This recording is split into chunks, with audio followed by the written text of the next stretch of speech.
Bonjour à toutes et à tous et bienvenue sur un nouvel épisode de All That Jazz. On est toujours le premier podcast de français consacré à la comédie musicale et on s'appelle toujours Fanny et Anna. Et dans cette deuxième partie de notre bilan de l'année 2025 de comédie musicale, nous allons parler de tout ce qu'on a vu au théâtre l'année dernière. On en vient au théâtre et tout d'abord aux créations françaises. Première création que nous avons découverte en début d'année, Les Mystères de Paris, qu'on a vu donc au Théâtre de la Huchette, toutes les deux, qu'on a vu le 14 février 2025. Les Mystères de Paris, c'est une adaptation du célèbre roman feuilleton d'Eugène Sue, donc qui a été publié entre 1842 et 1843. Ça va être du coup un étonnant mélange de rebondissements improbables et de considérations sociales. Moi, ça m'a donné envie de lire l'œuvre. Une œuvre qui semble un peu annoncer Les Misérables de Victor Hugo. Ça a été écrit 20 ans avant Les Misérables, en fait, donc c'est précurseur. Il était donc temps que ça devienne une comédie musicale, et ça valait vraiment le coup.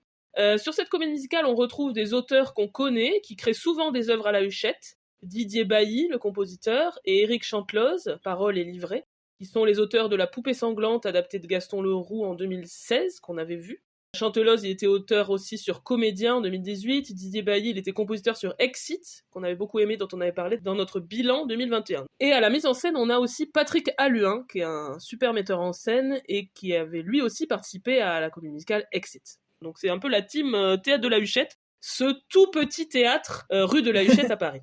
Le point commun de toutes ces comédies musicales, c'est que comme donc c'est dans un tout petit théâtre, il y a seulement 3 comédiens, 2 hommes et une femme. Un petit renouvellement serait bienvenu. Si une fois il pouvait y avoir genre 2 femmes et un homme, ça serait incroyable. En tout cas, moi ce que j'ai trouvé hyper bien, c'est à quel point c'est inspirant de voir cette équipe qui surmonte le manque de moyens volontaires, puisqu'ils savent qu'ils vont être à la Huchette avec 3 comédiens et pas beaucoup de possibilités de décor. Et donc créer cet univers en stimulant l'imagination du public, franchement c'est un coup de maître, je trouve. Mais oui, c'est vraiment ouf comment, avec quasi rien, on passe d'un endroit à l'autre, parce que c'est une pièce qui, veut dire, voyage énormément, et juste avec quelques effets de lumière, quelques effets de son aussi, on passe d'un univers à un autre. En fait, je me disais que monter quelque chose d'aussi épique, parce que moi aussi, j'ai pas mal pensé aux Misérables, sur une scène aussi petite, ça pouvait être genre totalement ridicule. Et en fait, ça fonctionne. Et ça, c'est vraiment, je pense, stupéfiant. Au niveau de l'interprétation, on a vu, nous, Olivier Bretman, parce que je crois que le rôle était en alternance. On a vu Olivier Bretman, qu'on adore. Moi, je suis vraiment fan de ce comédien. En plus, il nous follow sur Insta, donc on l'aime. Oui. Qu'on a pu voir en Scar dans Le Roi Lion, que moi j'avais vu dans Un violon sur le toit à Strasbourg, il était génial. Les 2 autres sont aussi exceptionnels. Simon Hull et Lara Pegliasco, une vraie révélation. Ils sont tous les 3 impressionnants, ils jouent chacun 3 ou 4 personnages, un changement de costume, de voix, de façon de bouger, et on y croit tout de suite. C'est vraiment hyper bien fait, on n'est pas perdu, et on arrive à suivre l'histoire qui est pourtant assez complexe. Oui, tous les 3 sont effectivement très très bons, j'ai été emportée par le récit alors que c'est vraiment pas mon style d'histoire préféré. Et sur les personnages, Olivier Bretman notamment, il est vraiment flippant dans le rôle d'un notaire libidineux et violent, là, qui a un petit côté Frollo dans Bossu de Notre-Dame. Ah ouais, il était affreux. Il me faisait vraiment me sentir mal à l'aise. C'était terrible. Il est brillant pour ce rôle, mais j'y pense encore. Pour pallier, on va dire, à ce manque de moyens, ce manque de personnel, entre guillemets, il y avait des choses intéressantes, notamment sur le son. À un moment, on entendait des dialogues hors champ, voire même aussi des passages chantés pour faire vivre les personnages qu'on peut pas voir en même temps, puisqu'on peut en avoir que 3 sur scène en même temps. Donc voilà, il y avait des trucs très habiles à ce niveau-là, j'ai trouvé. Je me souviens plus précisément, mais du coup, tu veux dire des passages préenregistrés, pas simplement chantés hors plateau aussi. Par exemple, à un moment, ça transforme artificiellement, entre guillemets, un trio en quintette, puisqu'on entend aussi d'autres voix enregistrées. Ça m'a un peu interrogée sur le moment, mais au final, voilà, encore une idée assez habile pour habiter très bien ce monde-là, en dépit du fait qu'on n'a pas vraiment les moyens. Il y a des passages assez marquants, comme la chanson du négoce, chantée par le personnage de la chouette, qui est une vieille femme horrible, qui est jouée par Simon Hull. C'était très drôle, très efficace. Après, pour le reste, j'avoue que les chansons m'ont pas forcément beaucoup marqué. C'est peut-être le seul vrai reproche que je ferai. La musique est bonne, mais il n'y a pas de moment qui reste en tête. Et évidemment, bon, le fait que la musique soit préenregistrée et qu'il n'y a pas de musicien, mais ça on le sait, on est à la huchette, donc c'est comme ça. Mais c'est vraiment le seul défaut que je pointerai, parce que pour moi, c'est globalement un tour de force théâtral. Enfin, vraiment, je trouve ça remarquable. Je trouve ça scandaleux qu'il n'y ait qu'une seule nomination au Trophée de la Comédie Musicale. Je sais pas comment c'est possible, peut-être pas beaucoup de gens l'ont vu, parce que la seule nomination qui était amplement méritée, c'était bien sûr Révélation féminine pour Lara Pegliasco. Le reste, 0 nomination à la mise en scène. Je trouve ça fou, enfin, alors que c'est remarquable. Et je trouve ça assez rigolo de penser que Olivier Breichmann, il faisait en parallèle Scar dans Le Roi Lion, parce qu'il faisait aussi... Oui, c'est pour ça qu'il y avait un alternant. Il navigue vraiment entre les deux économies, quoi. Oui, c'est ça, mais toujours dans un registre un peu creepy. Oui. Autre comédie musicale créée cette année en France, Le Fantôme de l'Opéra, que Anna a vu au Théâtre Antoine le 15 novembre et que malheureusement je n'ai pas pu voir pour cause de problèmes d'emploi du temps. Anna, tu vas me dire ce que tu en as pensé. Oui, donc je précise que ce n'est pas la version Andrew Lloyd Webber, vous êtes d'accord, hein ? C'est une toute nouvelle adaptation française du roman de Gaston Leroux. C'est un spectacle très court qui dure 1h20 et comme ça joue à 19h, je suis sortie du théâtre à 20h30, j'étais choquée. 20h23. Je me souviens avoir regardé mon téléphone, 20h23, j'étais sortie du théâtre, c'est fou. Tu peux faire autre chose, quoi. Tu peux aller au resto ou au ciné tranquille après avoir vu, donc ça, en soi, c'est bien. Et en 1h20, ça parvient à peu près à résumer l'intrigue du roman, en perdant quand même un peu de profondeur et d'intensité, j'ai envie de dire, mais bon, sur l'ensemble, en tout cas, pour moi, ça a fonctionné plutôt en termes de récit. On a un casting très impressionnant, avec plusieurs interprètes que j'avais déjà vus et que j'ai reconnus, et c'est là que je me suis dit que je commence à bien connaître le milieu de la comédie musicale française. Donc pour vous mentionner les gens, on a Bastien Jacquemart, c'est amusant parce qu'il devait jouer Raoul dans Le Fantôme d'Andrew Lloyd Webber lorsque ça devait se jouer à Mogador. Bah ici, il joue le fantôme. Dans le rôle de Christine, on a Maëlys Affran, qu'on avait vu dans Mamma Mia, dans le rôle de Sophie. Dans le rôle de Raoul, nous avons Louis Buisset, qu'on a vu dans La Révolution française et dans Les Misérables. Carlotta est jouée par Anaka, qu'on a vu dans Holidays. Et Firmin, le directeur de l'opéra, est joué par un interprète assez connu aussi, Fabien Richard, qu'on a vu dans Comédien et aussi dans Mamma Mia, et qui est assez drôle dans ce rôle-là. Donc vraiment, en termes de cast, c'est ouf. Les 7 comédiens et comédiennes sont tous très talentueuses, au niveau du jeu, au niveau du chant surtout. Le niveau vocal est incroyable. Moi, je me souviens, j'étais là, waouh, ça chante, enfin, c'est vraiment le top du top vocalement des interprètes français, enfin, vraiment. Mais du coup, c'est hyper bien servi par les comédiens et je trouve que ça pêche un peu par ce qu'on leur donne à faire, en fait. Ce qu'on leur donne à jouer, ce qu'on leur donne à chanter, c'est un peu en dessous. Ils sont trop bons pour ce qu'ils jouent, en fait. Donc, moi, les chansons m'ont pas trop plu. À part peut-être le premier numéro, qui est d'ailleurs le seul à être dansé, qui est plutôt plaisant, qui présente un peu le contexte de l'opéra et tout ça. À part ce numéro, j'ai pas trop aimé, mais ça, c'est mes goûts personnels, mais le style variétoche, très comédie musicale française, c'est pas trop mon truc. J'ai trouvé que toutes les chansons se ressemblaient un peu. Et en regardant le parcours des auteurs, j'ai bien vu que c'était le style vraiment qui ne m'allait pas. Hein. Qu'on a un compositeur qui n'a pas beaucoup d'expérience, mais qui a bossé pour Garou ou pour Serge Lama. Le parolier, lui, il est très expérimenté, avec des collaborations avec Florent Pagny, Pascal Obispo, Axel Bauer, Moran. Ça, c'est vraiment un univers qui m'intéresse pas des masses. Et donc, j'ai bien senti que c'était pas tout à fait pour moi en termes de musique. Donc voilà, le premier numéro, pas mal. La chanson des voyelles de Carlotta était aussi assez amusante pour ceux qui ont vu, qui se souviennent. Et aussi celle où Carlotta et Madame Giry traitent Firmin de tocard. C'était marrant. Globalement, les chansons les plus dynamiques étaient pas mal, mais celles qui étaient dramatiques ou romantiques m'ont franchement ennuyé. Le livret de Benoît Solès, qui est notamment l'auteur d'une pièce qui a pas mal marché ces dernières années, qui s'appelle La Machine de Turing, le livret était correct sans plus. En fait, j'ai eu du mal à ne pas comparer avec la version Andrew Lloyd Webber. On sent que les auteurs font l'effort de ne pas placer les chansons au même endroit de la narration, pour que ça soit pas une copie, du coup, de la version Andrew Lloyd Webber. Et du coup, bah, ça conduit à des choix un peu bizarres. Comme le fait que la chanson de présentation du fantôme, où dit « Je suis le fantôme de l'opéra », bah, elle arrive à la toute fin. C'est super bizarre. T'as presque envie que ça démarre et c'est la fin. Enfin, très étrange. Pareil, le triangle amoureux et le dilemme de Christine, donc qui hésite entre le fantôme et Raoul, n'est pas convaincant du tout, ni intéressant. La chose que j'ai bien aimée dans le livret, en revanche, c'est le traitement du personnage de Carlotta, qui, sans spoiler, se révèle bien plus que la diva insupportable qu'on voit dans le livre et qu'on voit dans la comédie musicale anglophone. Il y a un petit twist sur ce personnage que j'ai plutôt bien aimé. La mise en scène, relativement efficace, avec quand même un abus d'effet de lumière dans les moments chocs. Je trouvais que c'était un peu redondant dans la manière dont la lumière était utilisée. Donc, au global, comme je le disais, un spectacle avec des interprètes remarquables qui auraient mérité, quelque chose d'un peu mieux écrit pour vraiment faire éclater leur talent. Mais si vous aimez le style musical typique des comédies musicales françaises, à mon avis, ça peut carrément vous plaire. Et je crois que ça prolonge et que ça va partir aussi en tournée. Enfin, c'est un spectacle qui va encore pas mal être présenté. Et donc, n'hésitez pas à aller le voir. C'est quand même divertissant et pas désagréable. Et encore une fois, ça dure 1h20. Eh bien, merci Anna.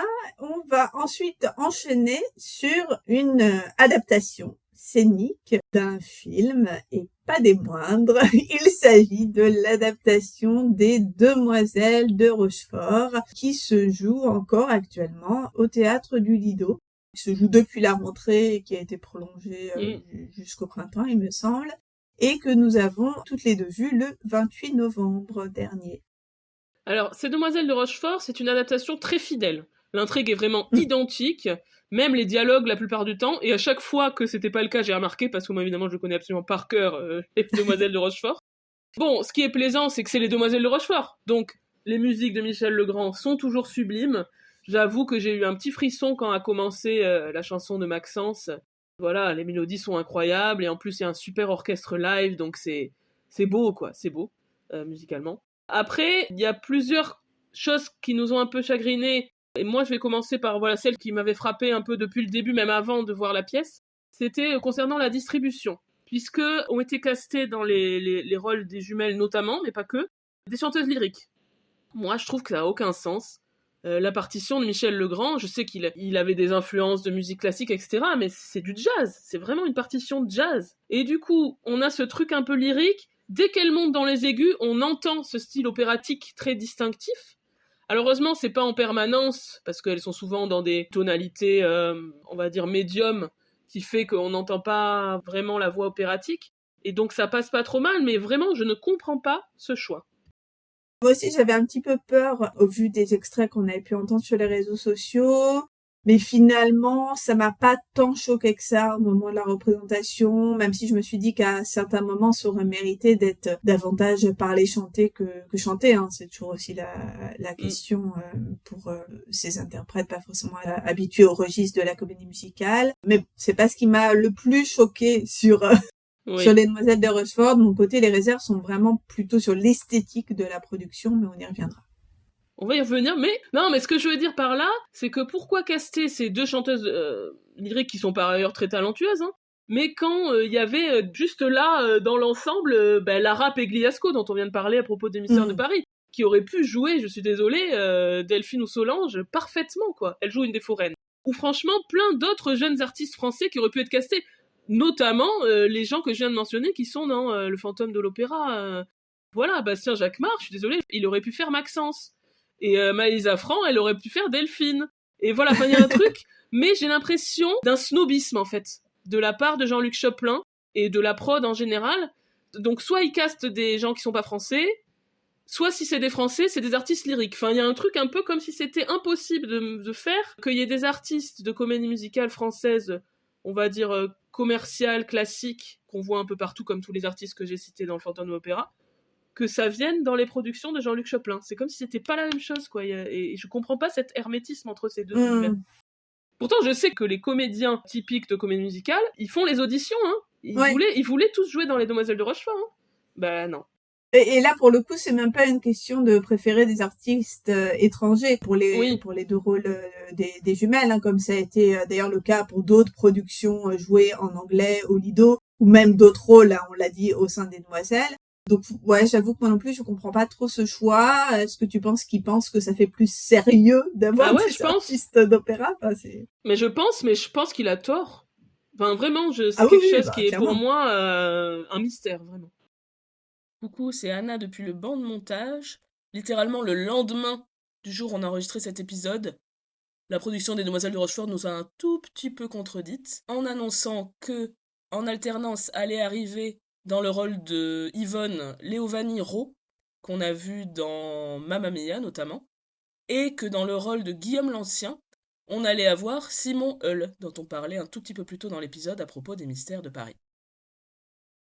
On reste un peu sur les comédiens, mais après on parlera des choix artistiques qui sont aussi questionnables.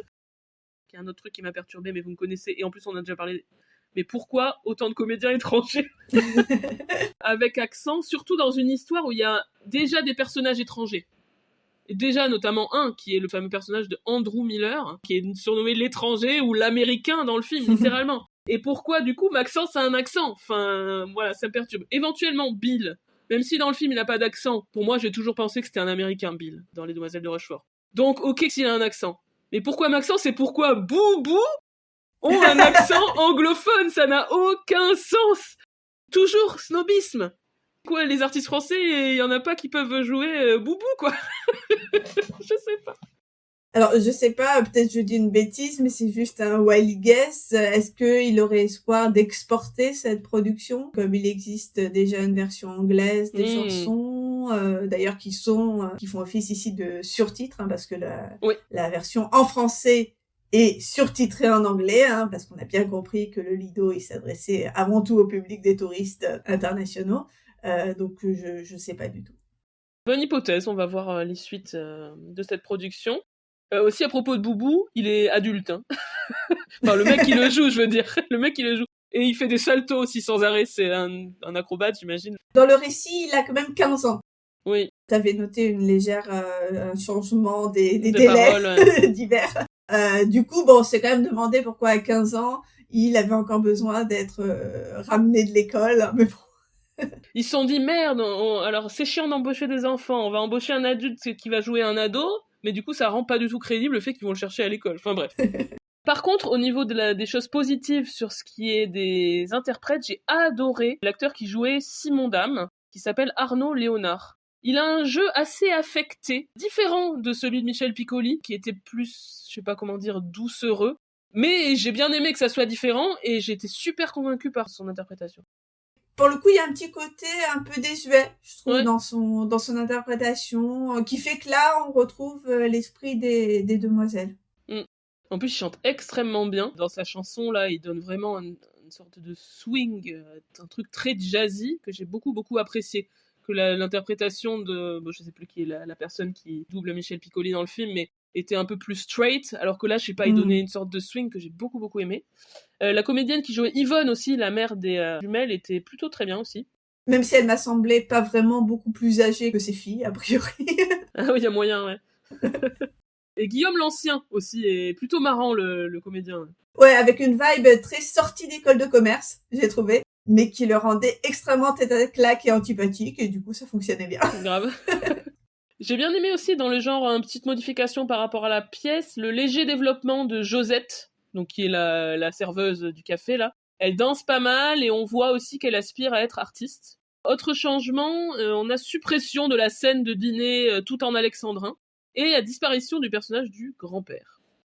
Et du coup aussi la disparition de la blague d'après-coup de Yvonne, du trou, il faisait des manières pour découper, alors je sais plus si c'était le gâteau ou le Oui, gigot. le gâteau, ouais, le gâteau.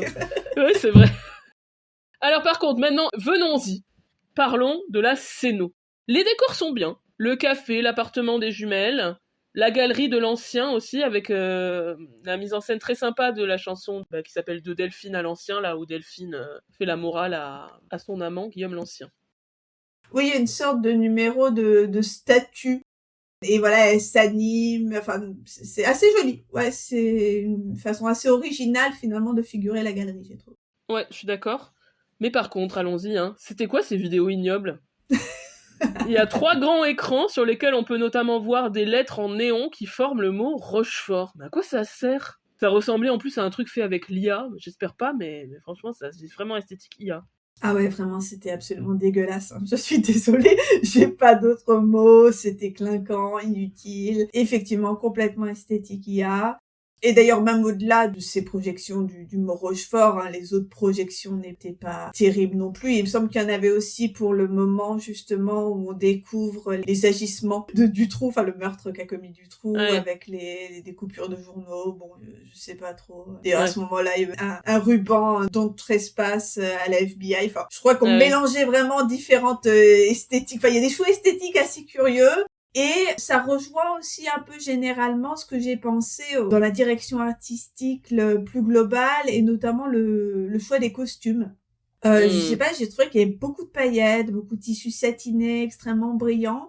Et pour moi, il y a quelque chose qui colle vraiment pas avec l'univers des demoiselles, que je visualise comme plutôt pastel, plutôt mat, plutôt doux, quoi. Enfin, alors là, je sais, c'est aussi le lido, hein. Il faut des paillettes, il faut des néons, mais ça me paraît tellement éloigné de l'univers du film que, j'ai pas accroché sur ça. Petite remarque aussi, il n'y avait pas de fontaine. Qu'est-ce qui se passe? Le lido, vous avez une fontaine? J'étais dégoûtée. Je pense que ça serait super bien allé, notamment pendant le final, là, où tous les couples se retrouvent, là. Je comprends pas. Ben oui, on avait même réfléchi en amont, hein, on s'était dit à quel moment ils vont mettre la fontaine, peut-être autrement pour la kermesse, voilà la kermesse du début du second acte du coup. Et au final, rien du tout. Enfin si, en réalité, je crois qu'ils l'ont sorti, hein, mais à l'entracte. Je crois pas. Comme on l'aurait vu. On est sorti à Hello Dolly, on est sorti pendant l'entracte. Ah bon? Non, mais d'autres personnes qui l'ont vu m'ont dit qu'elle était sortie à l'entracte. Hein. Ah bon? Mais comment alors ils l'ont pas sorti. On est quand même. Bizarre. Genre on n'est pas sorti à une seconde après le truc et rentré juste avant le. C'est bizarre. Ouais, je sais pas. Bah dites-nous si vous l'avez vu.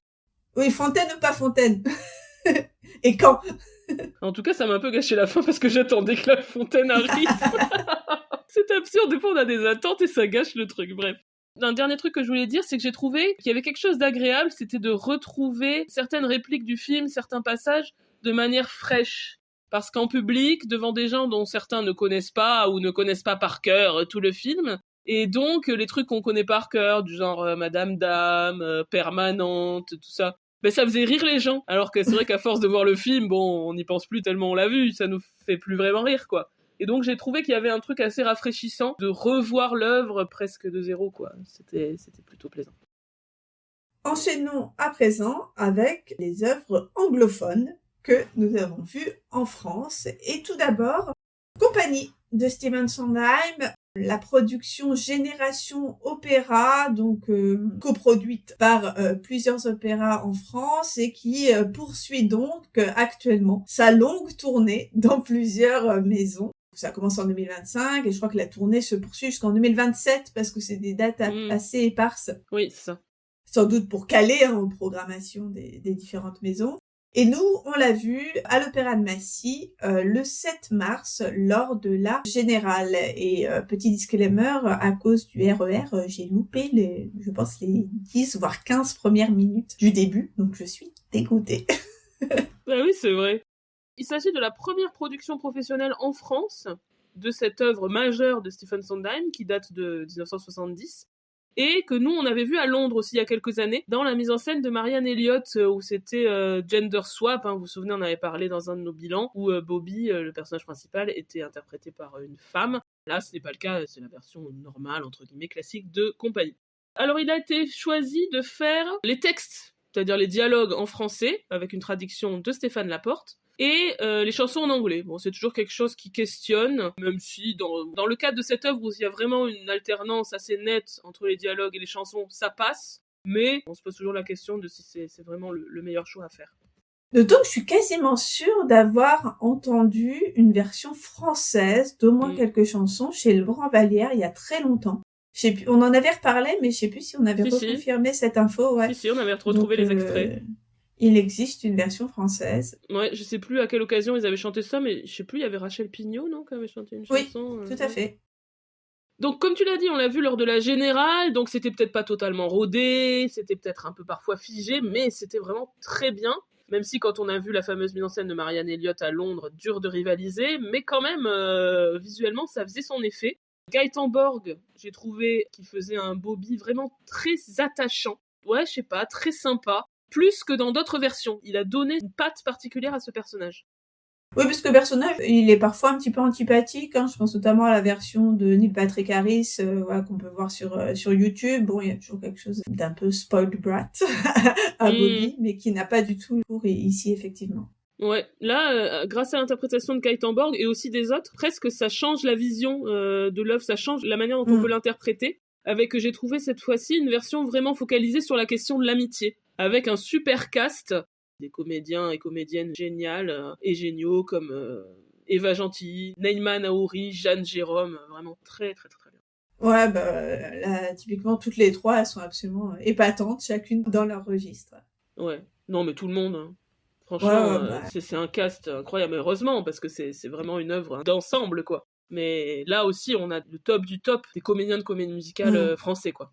Je me souviens, j'étais particulièrement marquée par le numéro Side by Side / What Would We Do Without You, où ils étaient sur un immense canapé. C'était génial, j'adore cet élément de décor, j'avais jamais vu un truc comme ça. Donc d'abord, ils sont sur le grand canapé, puis ils se cachent derrière, ils relèvent la tête, machin, puis font des percussions sur le canapé et tout, trop bien. Et après, il y a une très grande choré, tellement bien, tellement dynamique, trop bien, à tel point que c'est tellement le meilleur moment que c'est repris pendant les saluts à la fin. C'est d'ailleurs rare qu'il y ait des moments aussi chorégraphiés dans Compagnie. Je dis peut-être une bêtise, mais... cette chanson-là, pour le coup, je me souviens, je sais pas pourquoi, de Patti Lupone dansant... peut-être essoufflée, non ? C'est pas pour ça qu'on avait remarqué. Ce moment-là est toujours très chorégraphié, pour le coup. De manière générale, moi j'ai beaucoup aimé la scénographie, les costumes. Il y avait quelque chose d'à la fois très dépouillé et d'hyper pop. Enfin voilà, des couleurs très vives, des verts, des roses, des oranges.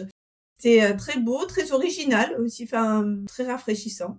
Et moi j'aurais vraiment envie de le revoir. En réalité, c'est surtout ça, parce que j'en ai pas assez bien profité la première fois. Et vu cette longue tournée, je vais peut-être essayer de me laisser tenter à un moment donné où je recroiserai peut-être la route de Compagnie. Parce que toi, en fait, tu l'as déjà revu, espèce de petite traîtresse, en moins d'1 an. Et oui, je l'ai revu le 27 septembre à l'Opéra de Bordeaux, mais parce qu'en fait, je savais que mon père adorerait, et donc je lui avais offert à Noël de l'année dernière, fin de 2024, des places pour Compagnie, et on y allait ensemble, et c'était trop bien, et il a beaucoup aimé, donc je suis super contente. C'était, du coup, beaucoup plus rodé, c'était vraiment superbe. La deuxième fois, la mise en scène m'a vraiment apparu comme très réussie. Mise en scène, on l'a pas précisé, de James Bonas, pardon, je ne sais pas. En plus, ce qui m'a vachement intéressée, je suis toujours émerveillée de la complexité de cette œuvre, dont à chaque fois qu'on la voit, on peut retirer des choses différentes sur ce que ça dit, des relations amoureuses, des relations amicales, de la société en général, de comment on connecte avec les autres êtres humains, de qu'est-ce que c'est de vivre dans une grande ville. Enfin, il y a plein de thématiques différentes. Et cette fois-là, je me suis dit, j'avais l'impression que c'était une œuvre qui parlait, je sais pas si vous vous souvenez de cette phrase un peu même qu'il y a eu il y a quelques mois, c'est « Est-ce que les hétérosexuels vont bien ?» Et j'avais l'impression que le thème de l'œuvre, c'était ça. Est-ce que les hétérosexuels vont bien ? Parce que c'est que des portraits de couples hétéros complètement névrosés. C'est ça qui m'a frappé cette fois-là que je l'ai vu. Et donc, je me suis dit qu'en fait, c'était une œuvre tellement bien écrite, tellement profonde, qu'à chaque fois, on pouvait y trouver. La version quand on a vu En Marche, je trouvais que ça parlait de l'amitié. Et là, j'ai trouvé que ça parlait de ça. Et c'est génial, quoi. Ça me donne envie de revoir encore Compagnie plein de fois, parce que c'est vraiment une œuvre passionnante. Gaëtan Borg était encore une fois magnifique, et il m'a tué sur Being Alive, la chanson finale, vraiment bouleversant. Et cette fois-ci, j'ai aussi remarqué le talent de Arnaud Masclé, qui joue un des amis de Bobby, et qui a une très très très belle voix. Et il y a aussi Loïc Superville dedans, qui est très bien, que vous connaissez peut-être parce qu'il a une chaîne YouTube tu m'avais dit. à des millions de followers. Sur Insta aussi, enfin bref, c'est une star. Mais maintenant, il s'investit vachement dans la comédie musicale. Il va être dans le Monte Cristo, là, au Folies Bergères. Enfin voilà, maintenant, son truc numéro 1, c'est la comédie musicale, si j'ai bien compris. Alors, plus tôt dans l'année, on avait été voir un autre spectacle du Lido, parce qu'on est comme ça, on n'est pas rancunier. Et donc, on avait vu en mai dernier Titanic, c'est-à-dire Q-U-E, quoi. Vous voyez pas Titanic, le bateau. Titanic. Mais il y a un lien avec le Titanic, on va y venir. Ah oui, c'est vrai qu'on n'a pas vraiment mis de pitch. Oui, j'avais noté un pitch en plus à un moment donné. Donc, c'est plus ou moins l'histoire du film, Titanic, donc de Cameron, mais raconté du point de vue de Céline Dion. Qui est donc incarnée sur scène par une chanteuse, imitatrice, voilà, de Céline Dion, enfin elle est coiffée comme Céline Dion, enfin comme l'image qu'on a de Céline Dion si je puis dire, avec une robe un peu à la robe de Crazy Ex, voilà, sur Stupid Bitch, voilà, la robe lamée intégrale à paillettes. Donc voilà, donc c'est évidemment complètement méta, même si on a l'histoire du film qui est rejouée devant nous. Oui, absolument. Vous sentez l'interrogation dans ma voix, parce que j'avoue, j'ai genre 0 souvenir de ce spectacle vu au mois de mai. Parce que tous les ans, je me dis, ne sois pas débile, prends des notes en sortant des spectacles. Mais je sais pas, je suis débile. En plus, cette année, c'était ma même résolution, je le fais systématiquement. Mais je sais pas. En plus, je me force à t'en parler à l'entracte, tout ça, pour me dire que j'ai des idées, machin. Et après, j'oublie. Enfin, je pas dit je me force à te parler, genre je ne veux pas te parler, mais dire je me force, c'était un peu bizarre. Mais pour dire à structurer assez tôt mes idées, tu vois, et mes impressions à chaud. Mais à chaque fois j'oublie de noter, je suis débile. Comment faire? C'est mon défi de cette année. Mais il faut que tu me dises. À chaque fois je t'enverrai un message. Note, prends des notes jusqu'à ce que tu me dises ok c'est fait. Ouais, l'enfant, tu sais qu'il faut assister à... Bref, donc qu'est-ce qu'on en a pensé malgré tout de Titanic? Ouais, alors moi, il y a plein de choses à dire et en même temps, de mon souvenir, c'était quand même très fun et je me souviens d'avoir été contente et d'avoir bien ri du début à la fin, quoi. Même s'il y a des choses à reprocher, comme on va sûrement le dire. Mais moi, j'ai l'impression que j'ai pas beaucoup ri. Mais vraiment, moi, j'aime pas l'humour. Hein. Je suis pas drôle. Je sais vraiment. Je me rappelle juste avoir trouvé que c'était assez vulgaire et rapidement lassant. Ouais, je sais pas. Je me suis surtout demandé, mais pourquoi faire ce spectacle? Enfin, c'est curieux. Jean-Luc, non mais pourquoi? Bah là encore, c'est en plus très marketé international. Oui, complètement. Comme choix. C'est, on va le dire, hein, même sur les blagues. Pourquoi monter ce spectacle? Je sais pas. Moi, j'ai pas été convaincue. Franchement, j'ai pas été convaincue. Donc pour préciser, c'est un spectacle qui a eu pas mal de succès off-Broadway, aussi à Londres, et qui là va ouvrir dans quelques semaines, il me semble, à Broadway. Donc c'est quand même quelque chose qui a beaucoup de succès. Après, oui, est-ce que c'est le truc le plus pertinent pour être joué au Lido? Tu parlais de cette question du public international, etc. J'avais des remarques sur les traductions, les surtitres en fait. Notamment, il y a un truc, je suis désolée, j'étais outrée. À un moment, il y a une blague où il parle de Number 17, The Spread Eagle. Ça, c'est une référence, faut connaître, hein, mais c'est une référence à Chicago, en fait. Dans Chicago, Velma, elle dit qu'elle a trouvé son mari et sa partenaire de spectacle faisant Number 17, The Spread Eagle, donc une position sexuelle, mais c'est aussi un truc de danse. Enfin, il y a une blague sur ça.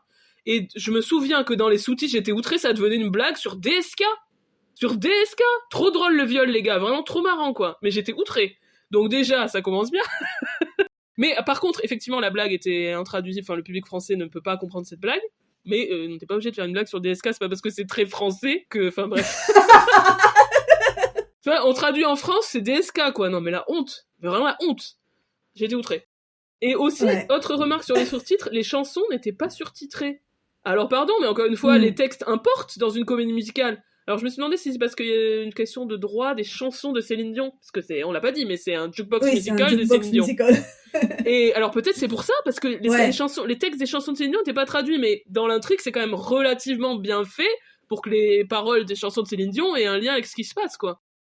Justement sur cette question de Céline Dion, en fait, je me suis dit en le voyant que le dispositif avec Céline Dion en narratrice n'était finalement pas super utile, parce qu'en fait, donc on a l'intrigue de Jack et de Rose, et de la mère de Rose, et du capitaine du Titanic, etc. Mais de temps en temps, elle débarque pendant l'intrigue pour chanter avec les protagonistes, ou pour commenter ce qui se passe, de manière humoristique, il y a des blagues marrantes, mais fondamentalement, je trouve que le dispositif est pas parfaitement imbriqué, et qu'une parodie plus directe, avec juste les personnages qui disent des conneries, sans qu'il y ait en plus ce truc méta, aurait tout aussi bien fonctionné à mon sens, en gardant bien sûr les chansons de Céline Dion. Malgré tout, j'ai quand même trouvé ça très marrant, avec quelques blagues qui fonctionnent très bien, comme le fait que le personnage de Victor Garber, donc le capitaine du bateau, s'appelle Victor Garber en fait. Donc Victor Garber, pardon, c'est l'acteur qui incarne le capitaine du Titanic dans le film Titanic. Et ben dans Titanic, la comédie musicale, il s'appelle Victor Garber, quoi. Donc c'est plutôt rigolo ça. Oui, ça, j'avoue que ça m'a fait rire, parce que c'est moi aussi comme ça que je nomme tous les personnages interprétés par Victor Garber dans tous ses films. Oui, c'est vrai, en tout cas, oui, c'est Victor Garber. Il y avait aussi une blague sur Wicked, enfin sur For Good, vers la fin, qui évidemment n'a pas fonctionné sur tout le monde, car plein de Français ne connaissent pas cette chanson, en plus le deuxième film n'était pas encore sorti, donc d'autant moins, mais qui était quand même drôle, mais c'est encore une fois, on se demande, est-ce que ça fonctionne bien pour un public français, quoi. Je pense que même avec la sortie de Weekend for Good, ça aurait pas trop changé la donne, et je pense qu'effectivement, cette blague aurait, elle, mérité une adaptation. Ouais, après les petits clins d'œil, tu vois, c'est comme le clin d'œil à Chicago, bah si tu le comprends, bon, il aurait pas fallu le traduire par DSK, mais bon voilà, c'est toujours pareil, on comprend pas forcément tout. Il y avait aussi donc le personnage de Molly Brown, qui est une vraie dame qui a été sur Titanic, etc., chante la chanson All by Myself, et à la fin, elle fait le riff final de Defying Gravity, dont on a vu qu'elle était inspirée du riff de Céline Dion dans All By Myself, hein. Mais sauf qu'elle fait le riff final dans la version Cynthia Erivo de Wicked, bon, bref. Donc là, il y a un truc, faut vraiment avoir les refs puissance 14 000, tu vois, c'est un niveau de méta et de I understood that reference. De nerditude. Oui, c'est ça. Donc voilà, c'est les côtés méta, j'ai bien aimé. L'humour méta, l'humour graveleux, je suis un peu comme toi, c'est pas forcément ce que je préfère. Après, ce qui fonctionnait, c'est que les comédiens et comédiennes étaient au top. Ouais. Vraiment très marrant, très survolté, notamment dans le rôle de la mère insupportable de Rose, un homme, c'est toujours joué par un homme en fait ce rôle, et là c'était Andrew Pepper, qui est hyper talentueux, et qu'on avait aussi adoré dans le rôle de Hysterium dans A Funny Thing Happened on the Way to the Forum en 2023, donc un super interprète. J'avoue que c'est un des rares interprètes dont je me souviens m'être dit ah ouais, sa performance est remarquable. Et dernière remarque, là, pour le coup, ils ont utilisé la fontaine du Lido. C'est normal puisqu'il y a plein d'eau. Ouais, c'est ça. Heureusement que l'eau est mise à profit sur Titanic. Donc, en fait, on est mauvaise langue. Le Lido peut tout à fait convenir aux comédies musicales qui se passent dans un cabaret et aux comédies musicales qui ont une fontaine ou jouent avec l'eau à un moment donné. En fait, le répertoire est immense. Alors, je pose la question, à quand le ballet de Anne America à Paris? Ah non, il n'y a pas la scène de la Concorde dans la version scénique. Bon, cette blague est vraiment trop niche. Là encore, on atteint des niveaux de nerditude spectaculaires. Donc pour rester sur les œuvres anglophones adaptées en France, rapidement reparler de Frankenstein Junior, puisque Fanny, tu l'as encore vu à Metz. Oui, je crois pour la 3e fois, du coup. Ah voilà, et tu m'avais dit que cette fois, tu avais eu une impression un petit peu moins positive ? Oui, je pense que c'est juste parce que je l'ai trop vu dans cette production et ça m'a plus vraiment fait rire. J'étais pas dedans, en fait. J'ai vu que les aspects problématiques de la pièce, notamment toutes les blagues limites de Mel Brooks. J'étais sans doute fatiguée, enfin bref. Mais vraiment, c'est ni la production ni les acteurs qui sont en cause, hein. C'est juste moi, les étudiantes étaient ravis. Donc on a passé malgré tout un bon moment et... D'ailleurs, c'est la première comédie musicale de 2h30 que Léon a vue en entier. Encore une fois, sans doute un registre extrêmement approprié à un enfant de 4 ans à l'époque, mais c'est sa première comédie musicale pour adultes, on va dire. Génial. Ensuite, autre adaptation française, Cher Evan Hansen, qui s'est jouée jusqu'à tout récemment là, au Théâtre de la Madeleine à Paris. Anna, toi tu l'as vu le 8 octobre et moi je l'ai vu le 26 octobre. Oui, alors beaucoup de choses à dire sur cette adaptation de Dear Evan Hansen. Un petit peu en vrac. D'abord la mise en scène d'Olivier Soliveres, qui est un metteur en scène je crois assez connu, mais il connaît rien en théâtre non musical je veux dire. M'a paru assez réussi, assez simple, avec pas beaucoup d'éléments de décor, principalement des cubes, mais qui permettait de bien suggérer l'isolement du protagoniste et l'évolution de sa relation avec les autres personnages. Cette mise en scène est effectivement assez chouette. Elle m'a fait penser à celle de la version que j'avais vue dans le West End, parce que j'ai vu Dear Evan Hansen il y a quelques années dans le West End. Mais je pense que c'était pas exactement la même, mais c'était un peu dans le même esprit. Oui, en fait, j'avais posé la question au cast lorsqu'ils avaient fait un Q&A sur Instagram, et ils m'avaient dit que ils avaient autorisation pour changer des choses. Donc c'est pas les versions où on copie exactement la version de Broadway, comme par exemple Mamma Mia, etc. C'est quand même une adaptation, même si je pense que dans l'esprit, c'est, comme tu l'as dit, assez proche. Bah oui, pareillement, on avait beaucoup d'utilisation des projections, notamment tout pour les moments d'utilisation des réseaux sociaux. mais c'était évidemment pas les mêmes projections que celles en Angleterre et aux États-Unis. Et je me demande même si les réseaux n'ont pas été un petit peu modifiés et entre guillemets actualisés. Parce que je me souvenais beaucoup de comptes Facebook. Ils ont peut-être switché sur d'autres réseaux là pour être plus dans quelque chose de vraisemblable par une utilisation jeune des réseaux sociaux, quoi. Ouais, j'avoue, je me souviens pas. Sur les comédiens, on a toutes les deux, il me semble, trouvé que la distribution était globalement très bonne. Oui, tous les interprètes étaient vraiment, vraiment très bien. Antoine Le Provost, qui donc joue Evan Hansen, est très versatile, avec même un physique, je trouve, je sais pas comment expliquer ça, qui se modifie au cours de la pièce. Enfin voilà, physiquement, il incarne l'évolution du personnage, il porte le spectacle, hein. Bon, de toute façon, le rôle est vraiment très très prenant. J'avais pas vraiment réalisé en fait à quel point le rôle était demanding. Enfin voilà, il chante vraiment tout le temps en fait. C'est ouf quoi. Et là, il s'en tire admirablement bien. Ouais. S'il a pas le prix de la révélation masculine au trophée, moi je mange mon chapeau, hein, soyons clairs. Vraiment, il est impressionnant. On l'avait vu et déjà trouvé très bien dans Gypsy. Tu sais, il faisait le solo du jeune homme, là. All I Really Need Is The Girl. Ah oui. Donc déjà remarquable. C'est une future star de la comédie musicale française. Il va être dans Monte Cristo lui aussi bientôt. Il est très bien, je suis d'accord avec toi. Il joue très bien cette angoisse sociale, ce côté cringe, mais sans en faire trop. Je trouvais qu'il y avait un bel équilibre. Luna Guy, qui incarne Zoé, donc la petite sœur de Connor, était formidable également, elle était hyper émouvante sur la chanson Requiem. Je me souvenais plus du titre, mais tu m'as dit c'est sans doute Requiem, enfin la chanson qui est chantée en canon. Vraiment, elle pleurait à chaudes larmes, et pourtant sa voix était restée impeccable. J'étais épatée. Antoine Gallet, qui jouait Connor, était très très bien également. Et Kevin Barnachea aussi, j'ai trouvé très drôle dans le rôle de Jared, donc est l'ami geek là de Evan, trop marrant. Les parents aussi m'ont apparu très bien. Sandrine Seville, qui joue la mère de Connor, est vraiment hyper touchante. Alors, c'est rigolo comment je m'étais pas rendu compte quand je l'avais vue la première fois que c'était avant tout une histoire entre des mères et leurs fils. Évidemment, aujourd'hui, ça me parle beaucoup plus qu'il y a quelques années. Mais je sais pas pourquoi, voilà, c'est cet aspect de l'histoire qui m'a beaucoup touchée quand je l'ai revue là cette année. Ouais, je suis d'accord avec toi sur Sandrine Seville, elle est très émouvante, avec cette espèce d'émotion très rentrée. J'ai vraiment apprécié ce choix de la sobriété, avec quelques moments où l'émotion perce vraiment. Enfin, c'est très, très juste.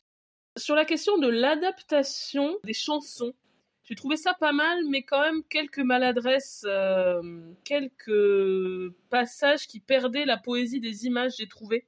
L'adaptation a été faite par Oshi, il me semble, qui est une jeune chanteuse très chouette, qui a pas mal réussi certaines choses, mais j'ai des petits moments où je me suis dit que ça fonctionnait moins bien, notamment sur Waving Through a Window, qui est le premier solo d'Evan, où je me suis dit que ça traduit le sens global, mais on perd certaines formulations puissantes. Tu vois, la traduction donc du passage qui revient plein de fois, là, When you're falling in a forest and there's nobody around, do you ever really crash or even make a sound? Et la traduction, c'est si tu tombes dans la forêt et qu'il n'y a personne autour, est-ce qu'on entendra tes appels au secours? Et c'est pas exactement ça que ça veut dire. On perd le côté presque philosophique de s'il y a personne, alors c'est que ça n'a pas eu lieu. Enfin, c'est pas exactement pareil. C'est des petits détails parce que dans l'ensemble, j'ai trouvé quand même. Il y a aussi un truc sur Requiem où c'est en anglais c'est The Monster That I Knew et en français le monstre que je connaissais, avec un truc où il y a beaucoup trop de syllabes pour la phrase musicale, et je me suis dit je sais que That I Knew ça veut dire que je connaissais, mais on aurait pu trouver une autre manière de le traduire. Mais si je dis ça, c'est que c'est les choses que j'ai remarquées et que le reste passait quand même plutôt très bien. En voyant cette version française, moi je l'avais jamais vue sur scène d'Evan Hansen, j'ai vu, même si je les avais déjà remarquées, les faiblesses du livret, et notamment un deuxième acte beaucoup moins intéressant, où déjà les chansons sont beaucoup moins marquantes, mais aussi en termes d'intrigue, où les choses se dénouent un peu trop vite et facilement. Oui, alors j'avoue que le dénouement ne m'a pas semblé aussi abrupt que la première fois que j'ai vu la pièce, ou peut-être que dans le film. Alors c'était peut-être aussi tout simplement parce que j'y étais habituée, que je m'y attendais. Là, je sais pas, il y a quelque chose où ça me semblait un peu plus vraisemblable que les parents ne divulguent pas le secret finalement de Evan Hansen, mais ne cherchent pas non plus à revenir vers lui. Il me semble que dans les autres versions que j'avais vues, il y avait un peu plus l'idée que finalement tout était pardonné. Enfin, mais peut-être que mon souvenir déforme. La meilleure chanson de la pièce reste à mon avis, celle des lettres imaginaires qu'il écrit à Connor avec l'aide de Jared et donc interprété aussi par le comédien qui joue Connor. C'est vraiment le moment uplifting. Bon, c'est aussi peut-être pour ça, hein, c'est le moment vraiment fun et déconnant. J'avais déjà trouvé ça sur scène, j'avais aussi pensé ça quand j'avais vu le film, mais c'est le moment fort, voilà. En plus, ça doit être une chanson qui peut être trop drôle à chanter, voilà, sur le côté du... Alors, je trouve que ça aurait quand même mérité un entracte. J'ai pas compris pourquoi est-ce qu'ils ont choisi de ne pas faire d'entracte. À Broadway et dans le West End, il y a un entracte, donc j'ai pas bien compris. Et en vrai, c'est tellement intense, on a besoin d'une pause. Enfin, au bout d'un moment, moi, je peux plus dealer avec tant d'émotions. J'ai besoin d'une pause. Donc, je trouve que ça dessert le truc. C'est vrai qu'on sent la nécessité d'une pause. Hein. Après, le fameux grand numéro, là, You Will Be Found, c'est l'entracte. Et c'est logique. Pour pouvoir faire sans entracte, ils ont enlevé certains éléments du livret, et notamment une chanson du père, que j'avoue, j'ai un peu oublié son existence, même dans la version originale. Ils ont coupé ça, mais c'est quand même un peu long. Sur les éléments, on va dire, para-représentation, je sais pas comment dire, j'avais noté une espèce de boucle projetée avec des éléments de leur contenu média qu'ils avaient posté sur les réseaux sociaux pendant la préparation du spectacle, qui était diffusé donc avant le début du spectacle. J'ai trouvé ça plutôt chouette. Ouais. Et aussi dans le théâtre, il y avait... une vitrine avec une sorte de display, des casiers, voilà, de Evan et Connor, un peu comme si on était dans le lycée. Alors effectivement, voilà, c'était mini-élément un peu immersif de décor, m'a bien plu. J'avais même pas remarqué, je crois. Après, ça dépendait aussi de où on était placé, je pense. Enfin, fallait que t'aies à passer par là pour accéder à ta place. Okay. Je voulais faire un petit point parce que quand j'y étais, c'était la générale de presse. Donc un public d'invités, pas forcément facile, mais la pièce m'a semblé bien reçue globalement. Mais je voulais quand même raconter ce qui s'est passé, parce qu'il y a eu un souci technique qui a fait que le son des micros, à la fois ceux des comédiens, comédiennes et des musiciens, musiciennes, s'est coupé pendant la chanson où Evan avoue son mensonge. Ah merde. Dur. Mais Antoine Le Provost a géré, parce qu'on n'entendait plus que juste lui, sa voix a cappella, enfin a cappella entre guillemets, il y avait la guitare acoustique, enfin qui pouvait continuer en acoustique, quoi, elle était plus électrifiée, mais voilà. Il y a eu ça, mais ça a continué sur les scènes suivantes.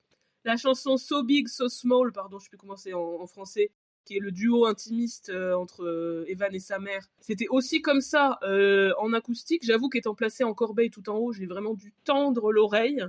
Et alors le son a fini par revenir, et il est revenu pile au moment où Antoine Le Provost disait « on lâchera pas », ce qui était assez marrant.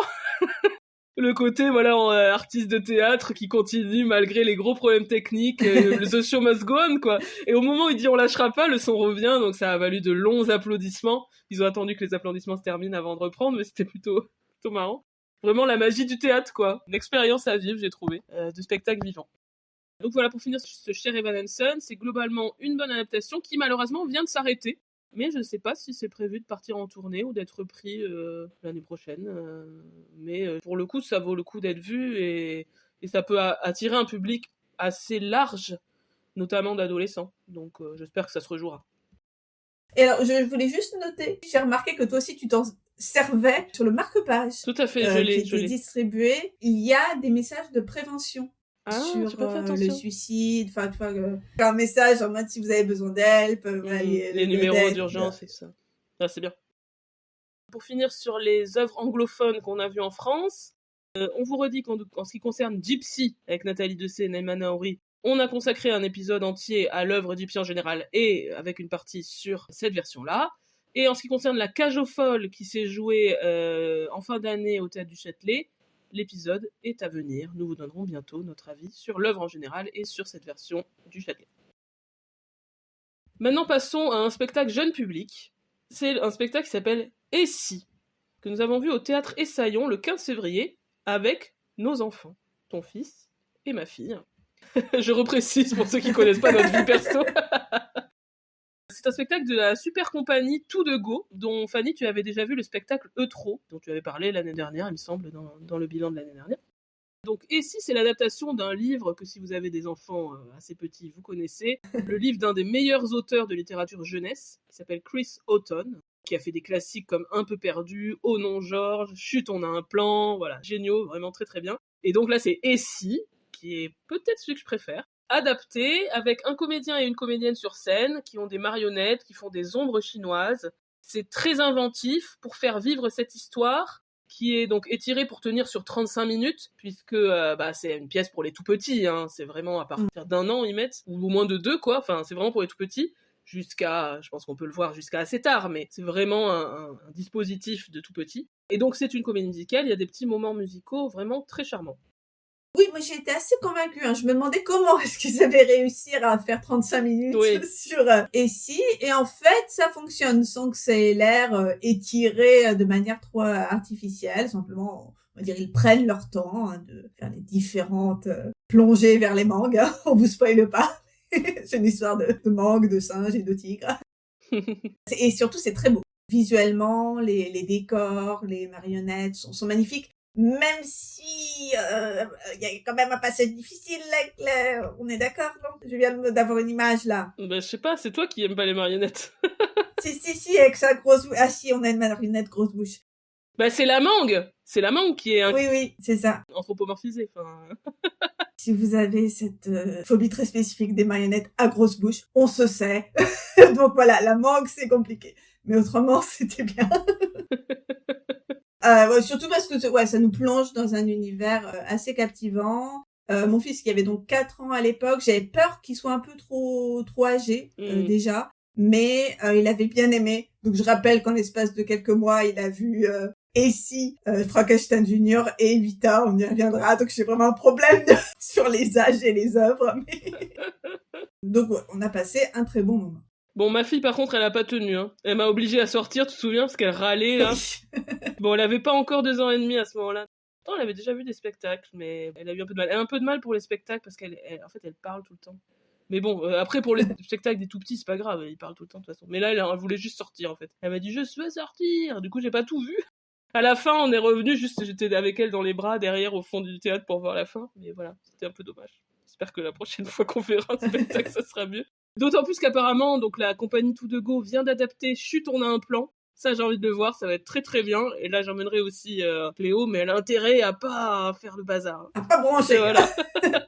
Ouais, moi aussi, j'ai très hâte de voir Chut, on a un plan. Eh bien, à présent, traversons la Manche. Parce que voilà, cette année, on a vu quelques comédies musicales à Londres. Alors, on les a pas vues ensemble, on a vu chacune des comédies musicales à Londres. Et Anna, tu as donc vu The Curious Case of Benjamin Button à l'Ambassador Theatre. Tu as vu ça au printemps, je crois. Une création britannique, j'imagine, adaptée du film du même nom, mais tu vas tout nous dire. Eh bien, pas vraiment. Ah, surprise. Premier rebondissement. Ça va être expliqué dans cette petite... Moi, j'ai vu qu'une seule pièce à Londres. Fanny en a vu à peu près 15 000, mais moi, j'en ai vu une, mais c'était très très bien. The Curious Case of Benjamin Button. Je l'ai vu le 21 avril. J'étais en vacances avec ma famille, et du coup, j'ai embarqué une partie de la dite famille pour aller voir cette pièce. J'ai un peu choisi au hasard, je savais pas trop. J'ai failli aller voir Hadestown, mais c'était un lundi soir, il y avait pas Hadestown. Et donc j'ai choisi ça en me disant que l'histoire, les gens connaissaient, voyaient le principe, etc. Même si finalement c'est le même principe, mais pas la même histoire, je vais expliquer ça. Donc ça s'est joué à partir de octobre 2024 et ça a reçu, c'est au printemps, enfin je sais plus exactement à quel moment les Olivier Awards, mais au moment de la saison des Awards du théâtre, ça a reçu l'Olivier Awards du meilleur musical, celui de la meilleure musique et celui du meilleur acteur pour John Dalglish, que j'ai pu voir, puisque les gens que j'ai vus, c'était encore le cast original. Hein. Depuis, la pièce a fermé, mais je pense que c'est pas la fin pour ce show, parce que c'est vraiment un très très bon show. Pour l'instant, ça n'a pas été annoncé, mais il y a moyen que ça ouvre à Broadway à un moment, parce que c'est vraiment très très très bien. Donc c'est une pièce d'un auteur qui n'était pas spécialement connu, enfin qui avait fait plein de choses avant, mais qui n'était pas spécialement encore connu dans l'univers de la comédie musicale. Donc l'auteur et metteur en scène, c'est Jethro Compton. Et le compositeur, pareil, que je ne connaissais pas non plus, il est néo-zélandais, il s'appelle Darren Clarke, il a déjà beaucoup de comédies musicales derrière lui, mais Benjamin Button, c'est sa première œuvre, on va dire, pour un gros théâtre du West End. Alors, l'intrigue ne reprend de la nouvelle, en fait, de Francis Scott Fitzgerald que ce concept que vous connaissez, je pense, d'un homme qui naît vieux et qui rajeunit au fil de sa vie. Concept qui avait été repris par le film de David Fincher, mais avec une histoire complètement différente de celle de la nouvelle. Et en fait, là aussi, c'est aussi une histoire complètement différente. Donc vraiment, le seul point commun entre ces trois versions, c'est ce concept de quelqu'un qui vieillit à l'envers, enfin, qui rajeunit au fur et à mesure de sa vie.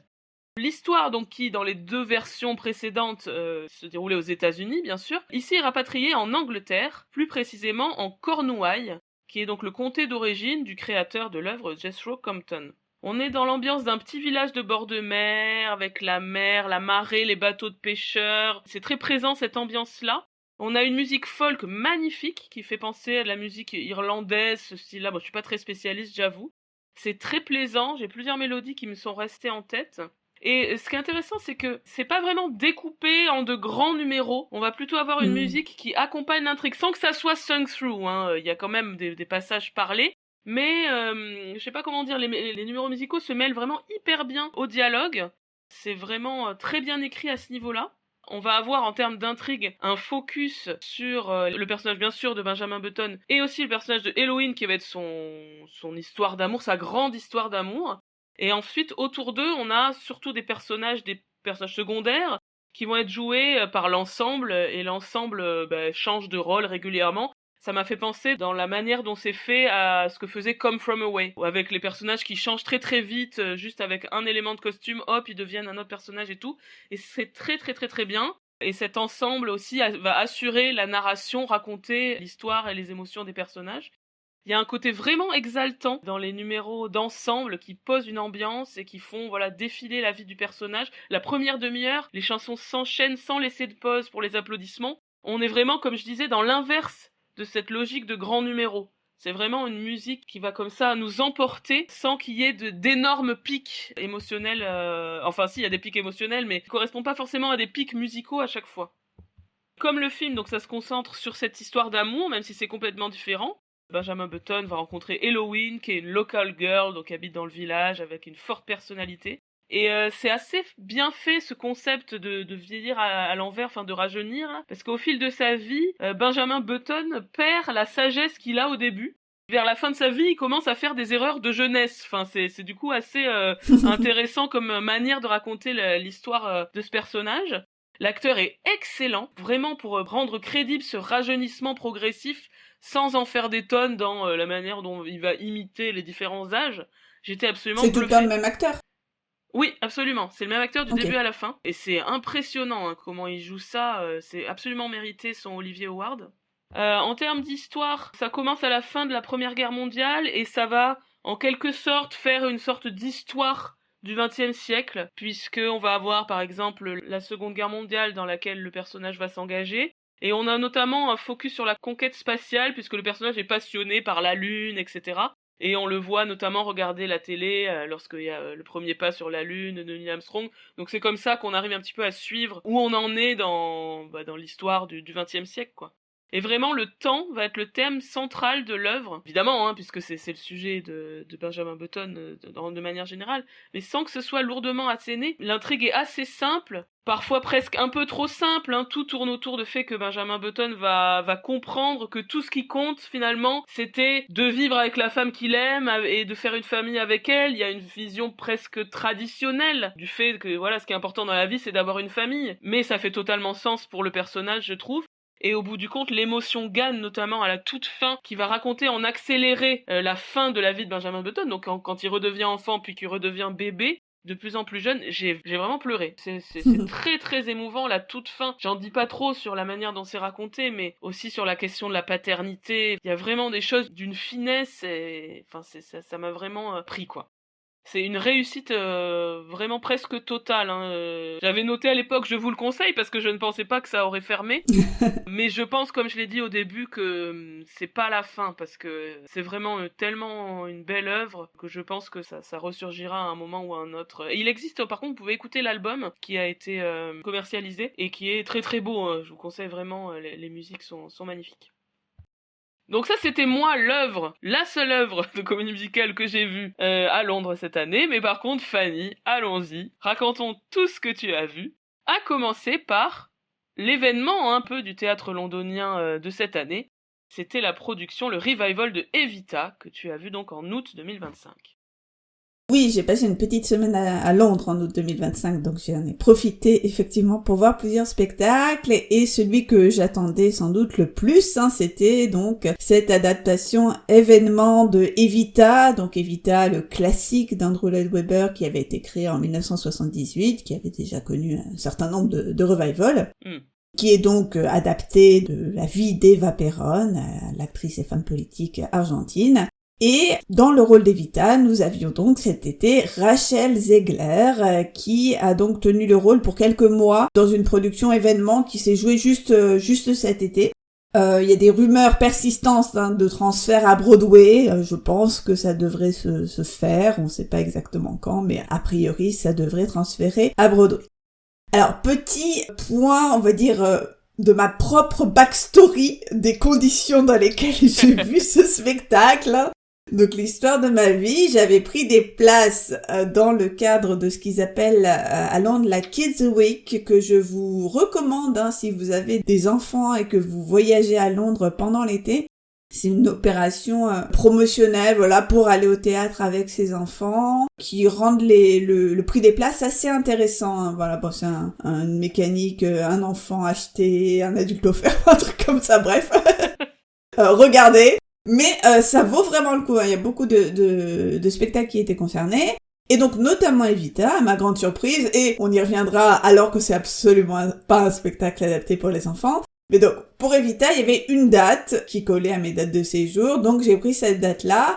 Et évidemment, littéralement quelques jours plus tard, je me rends compte que si cette seule date était proposée pour Evita, c'est que lors de cette date, ce maudit lundi 25 août, eh bien, Rachel Zegler ne jouait pas le rôle d'Evita. Voilà, c'était prévu qu'elle ne joue pas ce soir-là. Vous le savez, ça m'arrivait déjà à plusieurs reprises d'aller voir un spectacle pour une interprète, on se souvient de Glenn Close dans Sunset Boulevard, et que cette interprète n'était pas là. Donc en vrai, j'ai même pas été surprise par ce...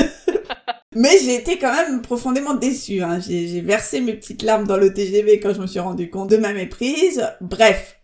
Donc, très frustrée, j'ai continué à regarder s'il y avait des places disponibles. Évidemment, le prix des places s'est absolument envolé.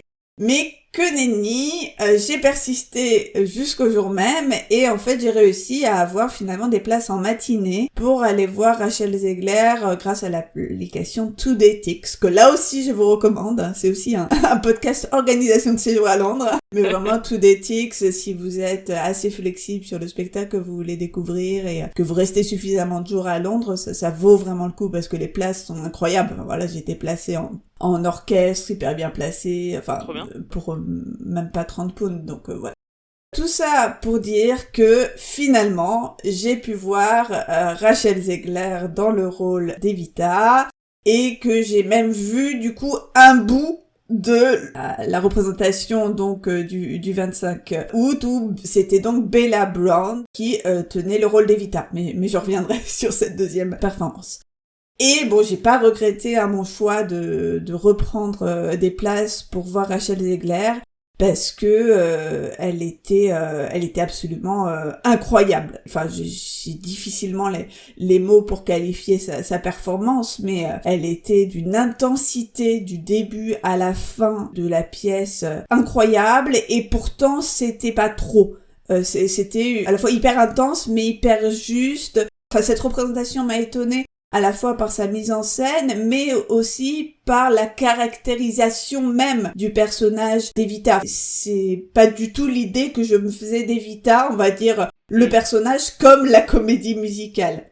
Quand je disais que la performance de Rachel Zegler était intense, c'est que, là encore, hein, comme je l'ai dit il y a quelques instants à propos de Cher Evan Hansen, le rôle d'Evita, comme le rôle d'Evan Hansen, est un rôle très exigeant parce que elle chante énormément. Et en plus, Evita, c'est sung through. Ça veut dire que ça ne fait que chanter. Et c'est même pas vraiment le style que j'imaginais. Enfin, je sais pas pourquoi j'imaginais autre chose, parce que c'est juste le style Andrew Lloyd Webber. Il y a tellement des ressemblances avec Sunset Boulevard que ça en est confusant. Mais voilà, c'est très chanté fort. C'est très chorégraphié aussi. Enfin voilà, elle doit vraiment chanter et danser en même temps, presque sans répit, pendant 2h30. Alors, clairement, je dis ça souvent, mais là, c'est encore plus vrai. Je ne comprends pas comment, physiquement, il est possible de faire ça 8 fois par semaine. Voilà, c'est incroyable. Je l'ai dit, c'est dansé, et les ensembles dansés sont vraiment très beaux. Alors, c'est plutôt une danse assez moderne, voire même un peu street dance, qui joue sur les ensembles, sur la synchronie des mouvements, d'un ensemble très nombreux. D'un ensemble aussi très divers, on va dire, en termes d'origine. Il y a beaucoup de personnes racisées dans l'ensemble. Je pense que c'est vraiment une volonté de représenter aussi la diversité des classes populaires argentines, hein, parce que c'est aussi quelque chose qu'on nous montre assez clairement, hein, le côté rise to fame d'Evita, enfin l'idée que Eva Perón, enfin Eva avant Perón, je sais pas comment elle s'appelait de son nom de naissance, mais voilà, que c'est quelqu'un qui vient de la classe populaire et qui réussit à s'élever, entre guillemets, socialement. La mise en scène est très particulière. C'est une mise en scène très dépouillée, très moderne. On n'a quasiment rien sur scène, en fait, sinon un grand escalier avec lequel l'ensemble ne cesse de jouer. C'est aussi un grand escalier sur lequel se dresse le nom Evita à un moment donné du spectacle. Chromatiquement, c'est aussi très marqué parce qu'on a très peu de couleurs, on a des dominantes noir, blanc, or et ponctuellement du bleu. Et il m'a fallu un certain temps pour réaliser que bleu, blanc, or, c'était le drapeau argentin. Quand même. Ah oui. Il m'a fallu, je pense, peut-être même la 2e représentation. Sur la mise en scène, ça m'a fait beaucoup penser au West Side Story qu'on avait vu à l'Opéra du Rhin, ou encore au Sunset Boulevard du West End que j'avais pas vu mais dont j'avais entendu parler. Et j'avais fait ce rapprochement avant que je ne réalise que, en l'occurrence pour le Sunset Boulevard du West End, c'était précisément le même metteur en scène. Voilà. Puisque c'est Jamie Lloyd, donc un spécialiste, bon il a plusieurs spécialités, mais il s'est quand même pas mal ces dernières années spécialisé dans des revivals, on va dire modernisés, avec un style minimaliste, voire parfois abstrait. Et je me suis demandé si c'était pas une façon aussi de revisiter et, ce faisant, de légitimer un peu les blockbusters d'Andrew Lloyd Webber, du West End, voilà. Comme s'il y avait cette idée de les dépouiller pour les rendre un petit peu plus acceptables, artistiquement parlant. Alors que, Sunset Boulevard, comme Evita, ça se prêterait quand même bien à quelque chose de très figuratif, hein. Oui. D'un côté, on va dire les dorures d'Hollywood, de l'autre côté, les dorures du palais. Enfin, tu vois, il y a quand même quelque chose où on pourrait aller dans quelque chose de très chargé. Une petite note, donc, par rapport aussi à ce spectacle d'Evita, c'est que c'est pas du tout kid-friendly, les gars. Pourquoi l'avoir inscrit à la Kids Week? En fait, c'est quand même assez violent. Enfin, je veux dire, il y a du sang, voilà. À un moment donné, il y a un personnage qui finit en sang. C'est assez sexuel, enfin, c'est assez explicite. Donc c'est pas du tout adapté, hein. C'est pas la seule raison, mais ça fait partie des raisons pour lesquelles, à la 2e performance, moi je l'avais déjà vu, mon fils donc à 5 ans, ça l'intéressait pas du tout, et on est parti à l'entracte, voilà, donc j'ai pas vu le spectacle 2 fois, je l'ai vu 1 fois et demie, mais parce que c'est pas du tout adapté pour les enfants, hein. N'emmenez pas vos enfants, enfin, ça dépend l'âge de vos enfants, mais n'emmenez pas vos enfants de 5 ans voir Evita, ils ne feront que crier « Moi, ça m'ennuie, Evita !» En plus, cet enfant, en l'occurrence, ne parle pas anglais. Mais même pour quelqu'un qui parle à peu près anglais comme moi, c'est pas évident à comprendre. Encore une fois, parce que c'est sung through, donc on comprend que c'est l'histoire d'Eva Perón, mais il m'a fallu une 2e fois et lire à l'entracte un peu ce qui se passait pour bien comprendre les différents moments de sa vie. Le moment iconique du spectacle, le moment le plus célèbre, c'est le début du 2e acte, dont on avait parlé à propos de Wicked, si vous vous en souvenez.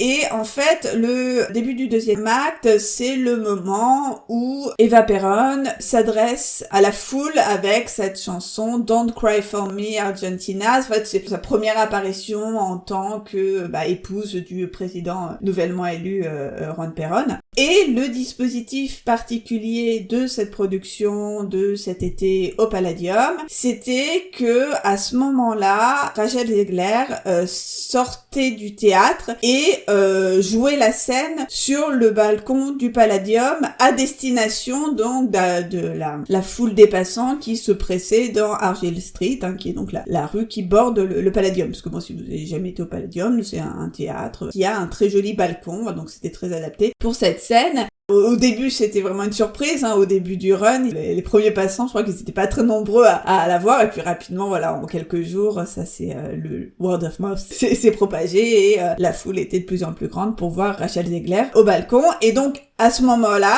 à l'intérieur du théâtre, on a une retransmission, si vous voulez, de ce moment-là qui se joue en direct, mais pas sur scène. C'est à la fois une adresse à la foule et à la caméra, parce que du coup elle est filmée, encore une fois en direct, avec une caméra montée sur un bras, bien évidemment, qui se balade. Il y a différents angles de prise de vue, d'ailleurs, à ce moment-là. Et ce que je ne savais pas, c'est que quand on est sur scène, on assiste à cette retransmission, et la retransmission se poursuit un petit peu même au-delà du moment du balcon. C'est-à-dire qu'on la voit déjà arriver sur le balcon, et après la chanson re-rentrer dans le théâtre, et la scène qui suit immédiatement est aussi une scène retransmise, parce qu'elle va dans sa loge, elle enlève sa perruque, elle se démaquille. Donc voilà, c'est un dispositif extrêmement particulier, mais qui fonctionne très très bien. Et donc je précise que Fanny, tu l'as aussi vu un autre jour depuis l'extérieur et que tu as filmé ceci et qu'on l'a mis sur notre compte YouTube si ça vous intéresse d'aller voir. En plus, tu as eu la bonne idée aussi de filmer les membres de l'ensemble qui sont aussi dehors pendant la chanson de Rachel Zegler. Donc ça c'est une partie qu'on voit pas souvent parce que ça a été beaucoup filmé évidemment par des gens qui ont mis les vidéos sur internet, mais voilà, cette petite partie-là était aussi intéressante. Une exclue All That Jazz, comme on dit. Oui, voilà, regardez ces vidéos pour mieux comprendre tout ce que je raconte sur ces histoires de caméra, de différents angles. Je pense qu'on le voit plutôt pas mal. Et c'est vraiment bien, je trouve, de le voir de l'intérieur et de l'extérieur. C'est presque nécessaire. Et il me semble que lorsque on achète les places directement sur le site du théâtre, donc ce qui n'a pas été mon cas dans les deux cas, il y a une info qui conseille d'aller voir avant ou après la version aussi sur le balcon. Donc vous l'aurez compris, c'est très très bien, l'interprétation de Rachel Zegler est vraiment incroyable, très juste, un petit peu aussi ce côté mutin, juste ce qu'il faut, voilà, on voit que elle est totalement, consciente de ce qu'elle fait, mais elle est pas non plus montrée comme une horrible manipulatrice, enfin voilà, ça montre un petit peu les ambiguïtés du personnage. J'avais peur que ce soit très hagiographique, en fait, sur Eva Perón, mais pas du tout. Je vais dire peut-être aussi quand même un mot de Bella Brown qui était alternante, enfin plutôt understudy pour le coup parce qu'elle ne jouait que quelques représentations ponctuelles lorsque Rachel Zegler était indisponible. Alors je signale que Bella Brown un jour apparemment a remplacé Rachel Zegler à l'entracte. Ah ouais. En cours de performance. C'était quelques semaines avant que je voie le spectacle, pendant l'été. Je pense que Rachel Zegler a pas dû se sentir bien en cours de spectacle. Et elle a pris le rôle à l'entracte. Du coup, elle a commencé le rôle par Don't Cry for Me Argentina. Wow. Et aussi, ça implique des remplacements en cascade, parce qu'autrement, Bella Brown est dans l'ensemble et elle joue le rôle de la maîtresse de Perón. Enfin, voilà, c'est comme ça que ça fait le rôle, qui est grosso modo le rôle de la femme avec laquelle Juan Perón était avant d'être avec Eva Perón. Okay. Et elle a une chanson. Je l'avais trouvée incroyable lorsqu'elle a chanté cette chanson. D'ailleurs, c'est l'autre seul personnage féminin de la pièce. La chanson est absolument superbe. Elle chante divinement bien. Mais en tant que Evita, elle était assez différente de l'interprétation de Zegler. Et j'ai trouvé, si je puis dire, qu'elle chantait un peu trop. C'est-à-dire que c'était plus chanté que joué. Alors, elle a une voix absolument incroyable, elle aussi, mais j'ai préféré l'aspect plus théâtralisé, si tu veux, de Zegler. Bon, voilà, c'est quand même une chanteuse absolument incroyable, mais j'étais contente quand même d'avoir vu Rachel Zegler. Juste, là c'est plus une interrogation, il y a un moment que j'ai pas du tout compris, où il y a une enfant qui incarne, j'imagine, Eva enfant, mais j'ai pas compris pourquoi. Donc ça nécessiterait sans doute approfondissement sur pas mal d'aspects en fait, Evita. Voilà, cette production est très bien, mais je pense qu'on pourrait en parler encore longtemps.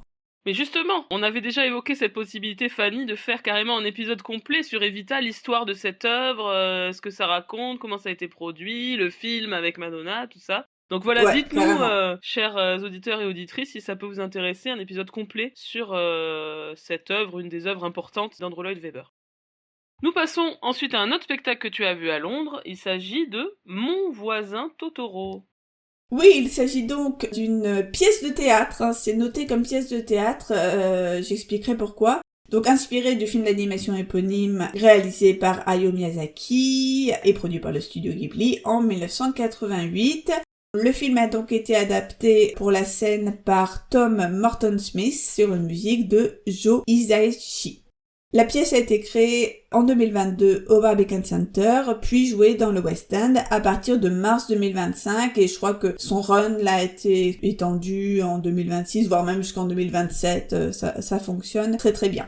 C'est une pièce de théâtre parce que en fait c'est adapté en comédie musicale de façon un peu particulière, on va dire c'est à mi-chemin, c'est sans doute du théâtre musical, parce que en fait c'est pas des chansons chantées par les personnages, mais on a de la musique extradigétique en quelque sorte, chantée par une chanteuse à micro, voilà, qui est microtée avec un micro voyant, et voilà, qui chante les chansons du film pour accompagner la narration, hein, tout à fait de la même façon que on peut avoir des chansons dans un film, quand elles sont pas chantées à l'écran. Et ces chansons sont chantées en japonais, et je pense que c'est les chansons du film. En termes de chansons, je pense que c'est celle du film, mais qui a évidemment eu de la musique en plus, hein, composée pour la comédie musicale. Cette pièce se démarque vraiment par sa mise en scène. Hein. C'est la mise en scène, la scénographie qui sont absolument le point fort de cette œuvre. On a des décors absolument magnifiques. La maison de la famille de Mei et Tatsuki, la forêt qu'elle traverse, c'est vraiment magique. Ah, je peux peut-être expliquer vaguement de quoi parle Mon voisin Totoro pour celles et ceux qui ne l'auraient pas vu. C'était mon cas, hein, avant de voir la pièce. Donc il s'agit de deux petites filles au Japon qui déménagent parce que leur maman est à l'hôpital, et donc elles déménagent pour habiter plus près de l'hôpital, hein, si mon souvenir est exact, et la maison dans laquelle elles emménagent avec leur père est une maison qui se situe en bordure de forêt et qui est visitée par tout un tas de mystérieuses créatures, si je puis dire. Donc voilà, tout ça donnait vraiment un univers extrêmement magique, très bien rendu par le décor, avec les musiciens par exemple qui étaient dans des niches dans les arbres. C'était assez spectaculaire, voilà, ils étaient au-dessus de nous, mais vraiment cachés presque dans les feuillages.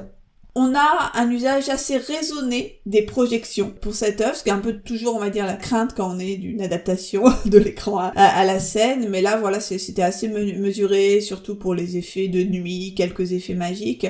Mais il y avait beaucoup de choses, on va dire, construites en dur, et surtout un usage vraiment abondant des marionnettes. Totoro dans toutes ses multiples versions, tous ses amis aussi, on a aussi le Chabus qui était une espèce de marionnette ou structure avec des performeurs qui étaient en dessous, voilà, on avait des marionnettistes habillés en noir, donc comment dire, visibles sur scène, qui animaient toutes ces marionnettes.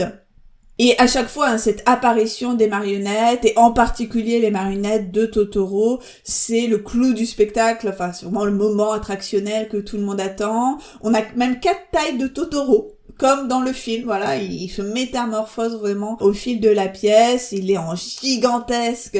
On retrouve cette image du film où on a Mei qui dort sur le ventre de Totoro, et Totoro qui respire. Alors j'avais peur qu'elle tombe à chaque fois. C'est vraiment incroyablement bien fait. Et aussi en grand, en moyen, en tout petit, hein, qui s'envole même au-dessus du public à la fin de l'acte 1. Enfin voilà, la débauche de moyens spectaculaires.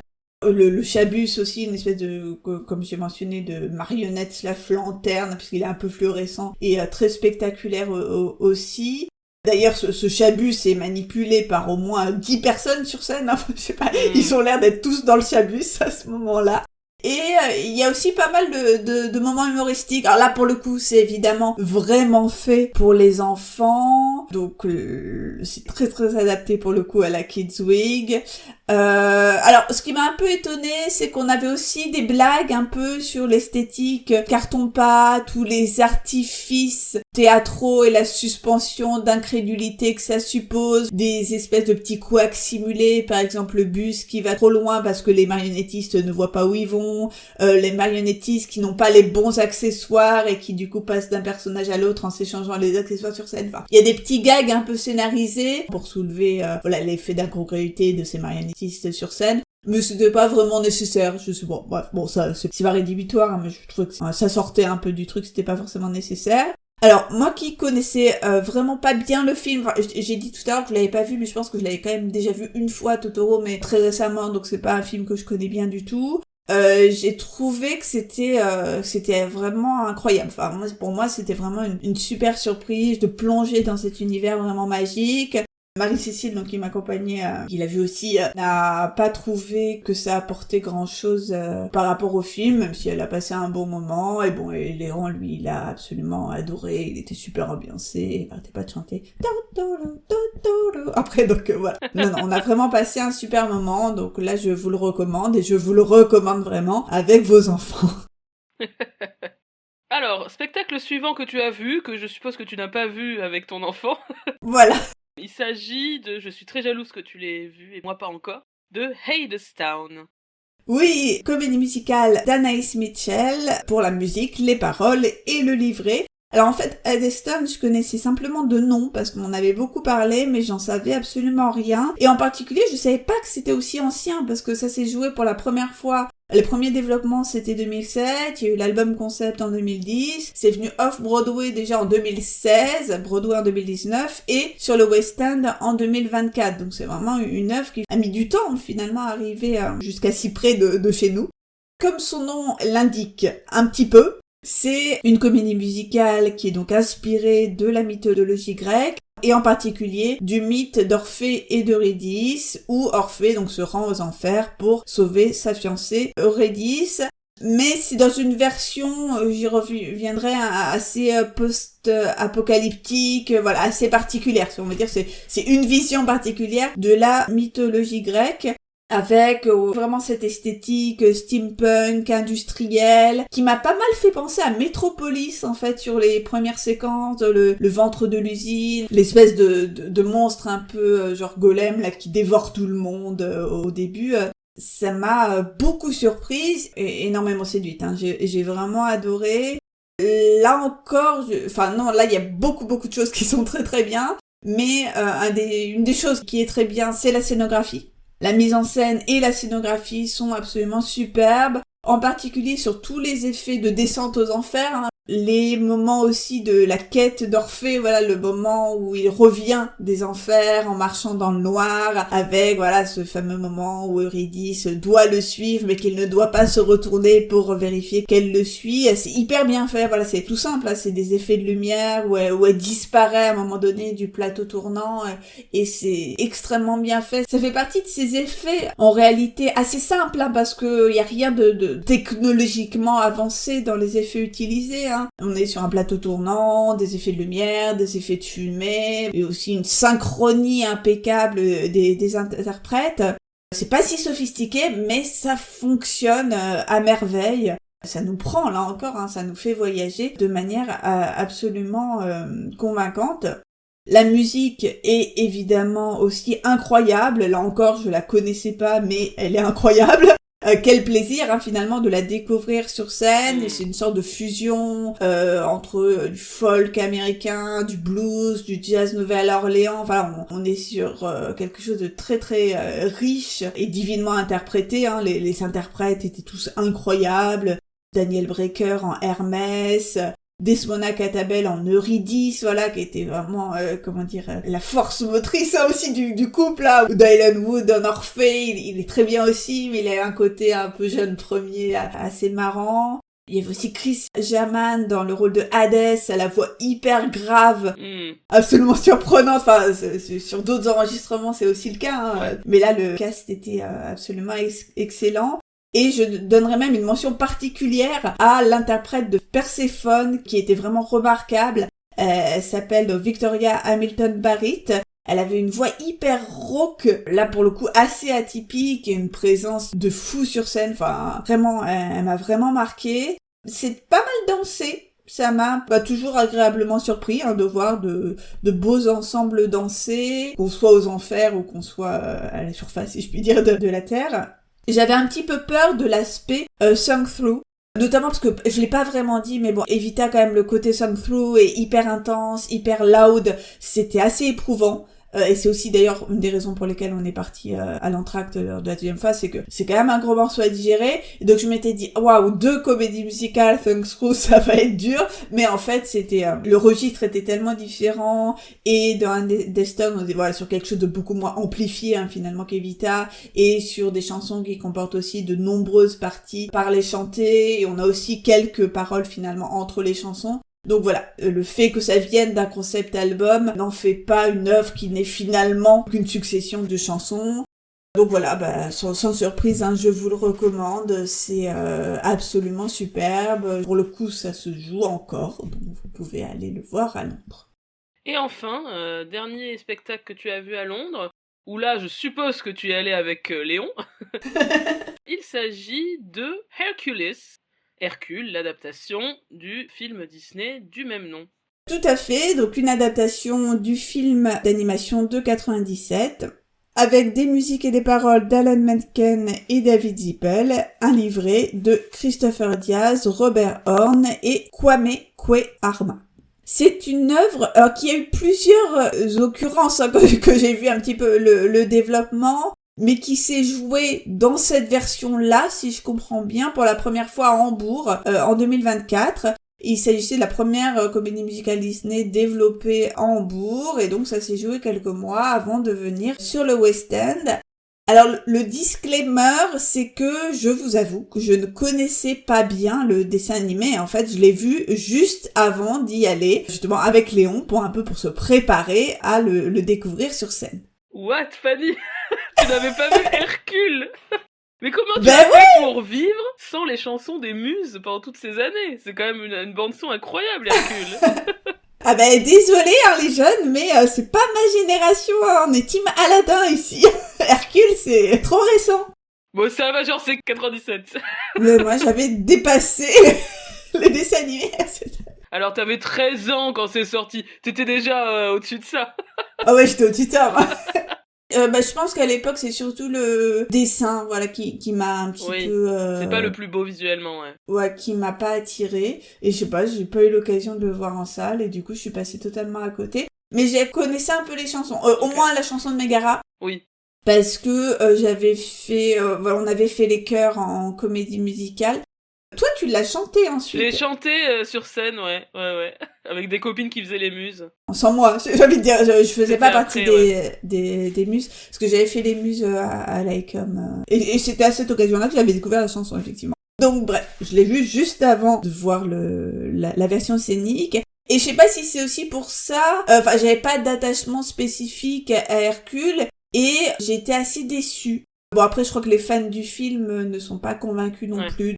En fait, cette production donnait un effet assez curieux, parce que il y avait à la fois plein de moyens sur scène, mais ça donnait l'impression d'être hyper cheap. J'ai du mal à expliquer pourquoi, mais j'ai eu l'impression d'être face à un spectacle de, on va dire, l'insulte ultime, ou pas, parc d'attractions. Ou de croisière, vraiment cet effet de vouloir faire beaucoup avec peu de moyens, ça m'a semblé un contresens, parce que pour le coup Hercule, l'aspect mythologie, ça appelle quand même à quelque chose d'inventif, en particulier par exemple sur le plan de la technique. On a l'impression qu'au contraire ici la stratégie c'était d'aller sur le plus petit dénominateur commun pour dupliquer plus facilement le spectacle et qui puisse peut-être s'exporter sur différents supports. Est-ce que finalement maintenant Disney ne produit pas ces comédies musicales de façon à pouvoir aussi facilement les faire transférer pas forcément sur les parcs, mais je pense notamment sur les bateaux, hein, parce que les bateaux, le théâtre, c'est quand même le produit d'appel. Hein. Ouais.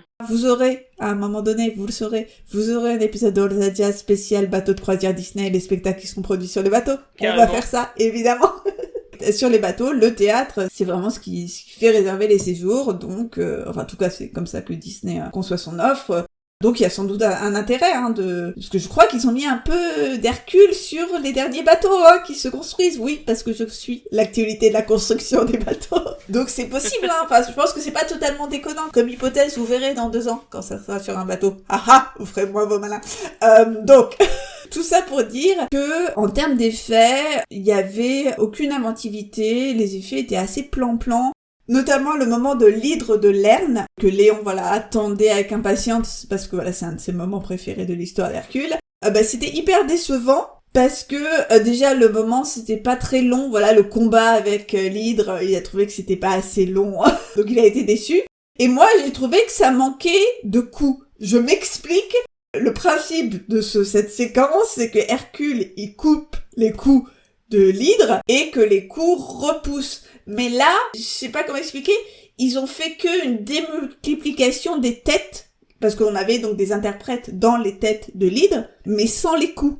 Du coup, c'est absurde, puisqu'il n'y en a plus de coups à couper. Vous voyez ce que je veux dire? Donc il y avait plein d'interprètes qui arrivaient avec des nouvelles têtes, mais je sais pas, ça faisait super étrange. Et je me disais, alors que c'est pas compliqué à faire des coups avec, je sais pas, des espèces de systèmes, je sais pas comment expliquer, mais tu sais, comme les dragons chinois, là, de lanterne, ou je sais pas quoi, enfin, je sais pas si tu vois ce que je veux dire, tu sais, dans les espèces de carnaval. Oui. Bref. J'imaginais des trucs qui pouvaient quand même assez facilement être faits, et c'était pas fait, donc j'étais très déçue. Et Léon même, dans sa critique post-show, c'était « Ah oui, l'hydre, c'était très mal fait ». Parce qu'il s'était demandé, du coup, en voyant le dessin animé, comment ça allait être adapté sur scène. Ah, bravo Léon. Oui, mais déjà, dans la problématique de l'adaptation. Ouais, c'est ça. Donc, voilà, il y a quelques moments clés du dessin animé qui sont, je trouve, pas bien reproduits. Et en plus, il y a même des personnages emblématiques du film qui ont disparu. Cerbère, Centaure, parmi les, on va dire, les figures un peu mythologiques qu'on attend dans un récit sur Hercule, ou alors des figures du dessin animé qui se sont totalement transformées. Nessus, le personnage donc de l'entraîneur d'Hercule, n'est plus un satyre, c'est un humain. C'est pourtant pas bien compliqué de mettre des bottes de gibier à un pantalon bottes de satyre, quoi, c'est pas compliqué. Et Peine et Panique sont transformés en humains qui s'appellent Bob et Charles. On comprend pas bien pourquoi. Charles, mais non. Ils sont pas drôles. Alors, à un moment donné, il y a une blague genre ah là là, I'm in pain. Non mais don't panic en mode bah, on sait que c'est. Mais je sais pas, ça fonctionne pas. Voilà des trucs clés du dessin animé que tu retrouves pas. Et encore une fois, moi je suis pas spécialement attachée au dessin animé, mais j'imagine que le public s'attend à retrouver ces quelques personnages clés. Et à l'inverse, on a un personnage où on a un troll, une sorte de monstre un peu qui ressemble à Shrek qui vient sur scène. On a aussi un loup-garou sorti de nulle part. Enfin, c'est plus du tout la mythologie, les gars. C'est trop bizarre. On a aussi un personnage de Mégara qui se veut féministe avec tous les guillemets que cela suppose. Aka, le féminisme faussement girl power très maladroit du Disney des dernières occurrences, quoi. Enfin, quelque chose qui convainc absolument pas, qui a juste pour effet d'attiser les antiféministes parce que ça en fait une sorte de, je sais pas comment dire, mais ça évidemment avec tous les guillemets que ça suppose, mais un féminisme caricatural, donc jugé excessif. Enfin, ça dessert vraiment le propos. Hadès était assez décevant. Le personnage, je trouve, plus que l'interprète. Hadès, ça exige vraiment quelque chose de très flamboyant qui là n'était pas là, donc je sais pas, c'est assez curieux. Les parcs étaient pas mal, en revanche. Oui, qui coupent le fil de la vie, oui. Oui. Parce que je confonds parfois avec Addiston. Et c'était rigolo, j'avais l'impression qu'on avait aussi des interprètes qui voyageaient entre les deux en mode spécialité mythologie grecque. Ah, trop drôle. Donc ouais, pas mal d'éléments qui m'ont déçu. Les nouvelles chansons étaient pas remarquables, même si la musique, ça reste vraiment le meilleur aspect de Hercule.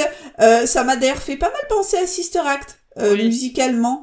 Encore une fois, c'est parce que je connaissais pas bien le dessin animé. Hein. Bon, Sister Act qui a aussi été composé par Alan Menken, hein, donc c'est pas très surprenant. notamment par l'aspect gospel des muses, qui elle était très bien, hein, comme souvent les muses, elle était bien. Il y a quand même quelques effets scéniques qui fonctionnent, hein, le fil de la vie fluorescent là qui menace d'être coupé, les statues de Zeus et de Héra qui s'animent lorsque donc il s'adresse à Hercule. Mais globalement, le problème de cette œuvre, c'est vraiment des parties pris de mise en scène qui fonctionnent pas, qui font que globalement on reconnaît pas l'univers du film. D'ailleurs, même au niveau des costumes, alors que ça me semble quand même quelque chose d'assez facile à dupliquer, on part un peu sur autre chose au niveau des costumes. Il y a notamment un numéro des muses totalement rose. J'ai pas compris, je trouvais que ça faisait juste complètement laid, complètement cheap, un peu vulgaire, même en termes de tissu et de style de vêtements utilisés. Un truc globalement assez confus, une identité pas très claire de ce spectacle, qui à mon avis convaincra ni les fans du film, ni ceux qui découvrent Hercule par la comédie musicale. Les critiques sont assez mitigées.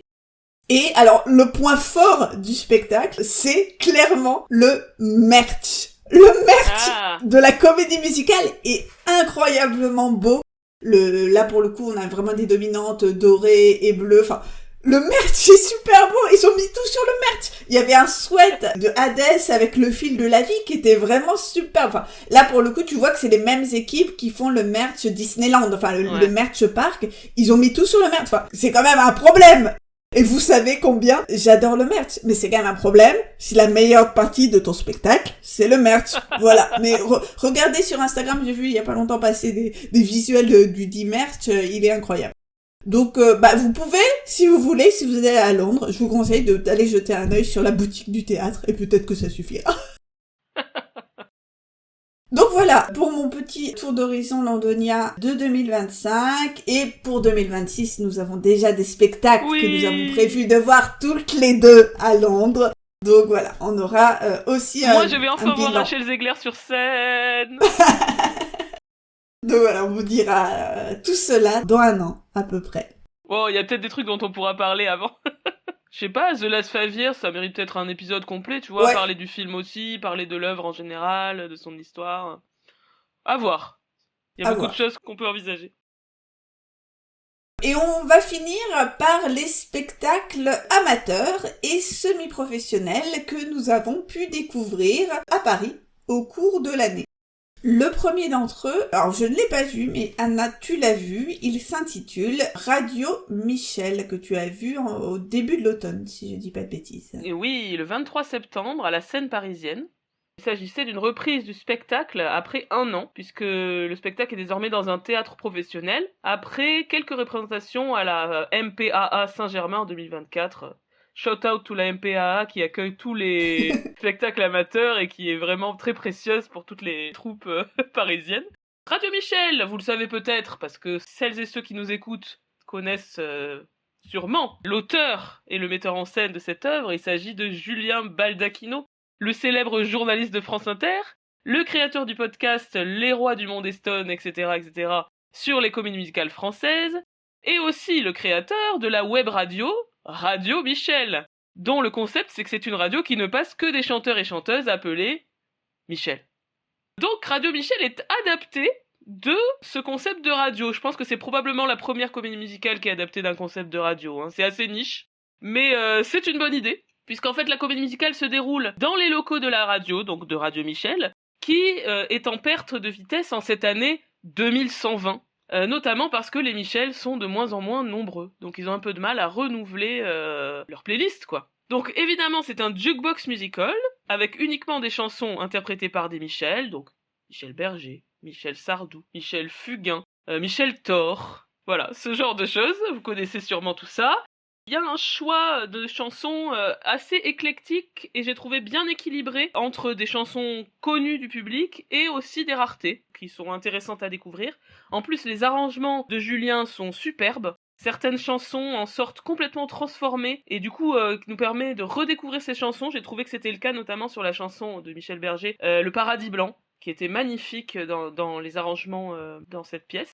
Sur la pièce en elle-même, alors moi, en fait, je voyais la première représentation de la reprise. Donc, je me souviens que j'avais trouvé qu'il y avait quelques soucis de timing à certains moments, que les comédiens peinaient à enchaîner. Je pense que c'est sans doute quelque chose qui s'est réglé après la première. Mais à part ça, les comédiens étaient quand même très bien. Bon jeu comique, parce que voilà, c'est vraiment une comédie, hein. Les comédiennes, elles étaient d'excellentes chanteuses, notamment Sandra Ignacio qui interprète Michel Mabel, qui a une voix absolument magnifique. L'intrigue est plutôt amusante, même si j'avoue, j'ai trouvé un petit peu long, surtout que la pièce commence à 21h30. Et j'avoue qu'un spectacle de 2 heures, quand on sort à 23h30, enfin j'ai eu un peu de mal. C'est pas leur faute, hein, ils ont trouvé ce créneau-là, et tant mieux qu'ils puissent jouer. Mais voilà, moi j'étais fatiguée. C'est peut-être juste que je suis fatiguée de manière générale dans la vie, hein. Les décors sont plutôt chouettes, donc vraiment dans cette ambiance de studio radio, on va dire. Après, j'ai regretté parfois une mise en scène un peu statique, parce que la quasi-intégralité des numéros sont chantés en milieu de scène, là où il y a justement pas beaucoup d'éléments de décor. Voilà, je me suis demandé si on n'aurait pas pu un tout petit peu plus faire se déplacer les personnages pendant qu'ils chantent, en fait. Mais globalement, très bonne ambiance, un bon moment très chaleureux.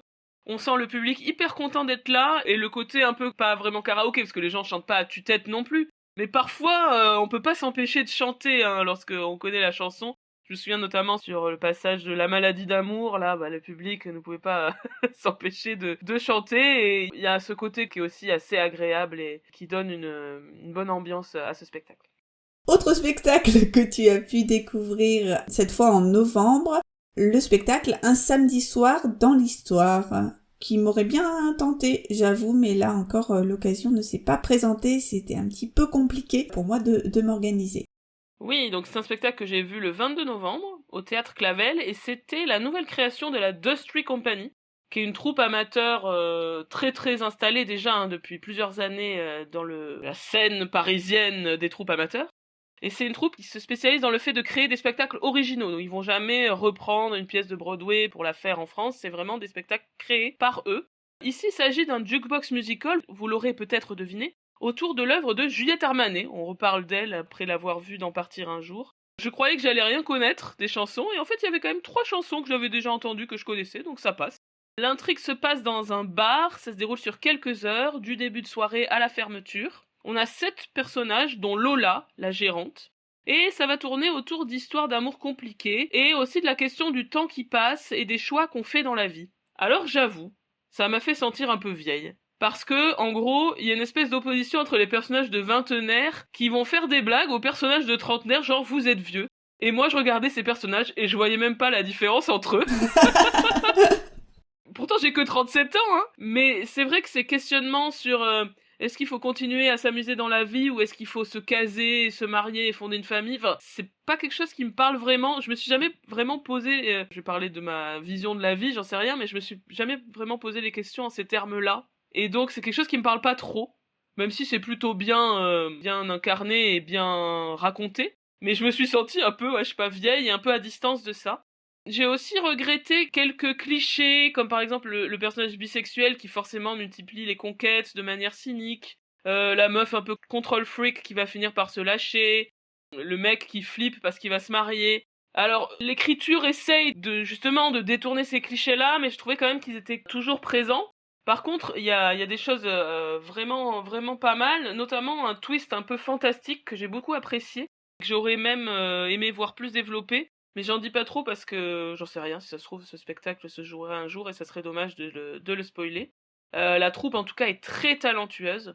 Vocalement, il y en a plusieurs qui sont très doués, notamment Nina Léane qui jouait donc Lola, qui a une voix absolument superbe. Du coup, je la suis sur Instagram et je regarde régulièrement ce qu'elle poste, et vraiment, voilà, elle chante super bien. Les chorégraphies aussi sont hyper sympas.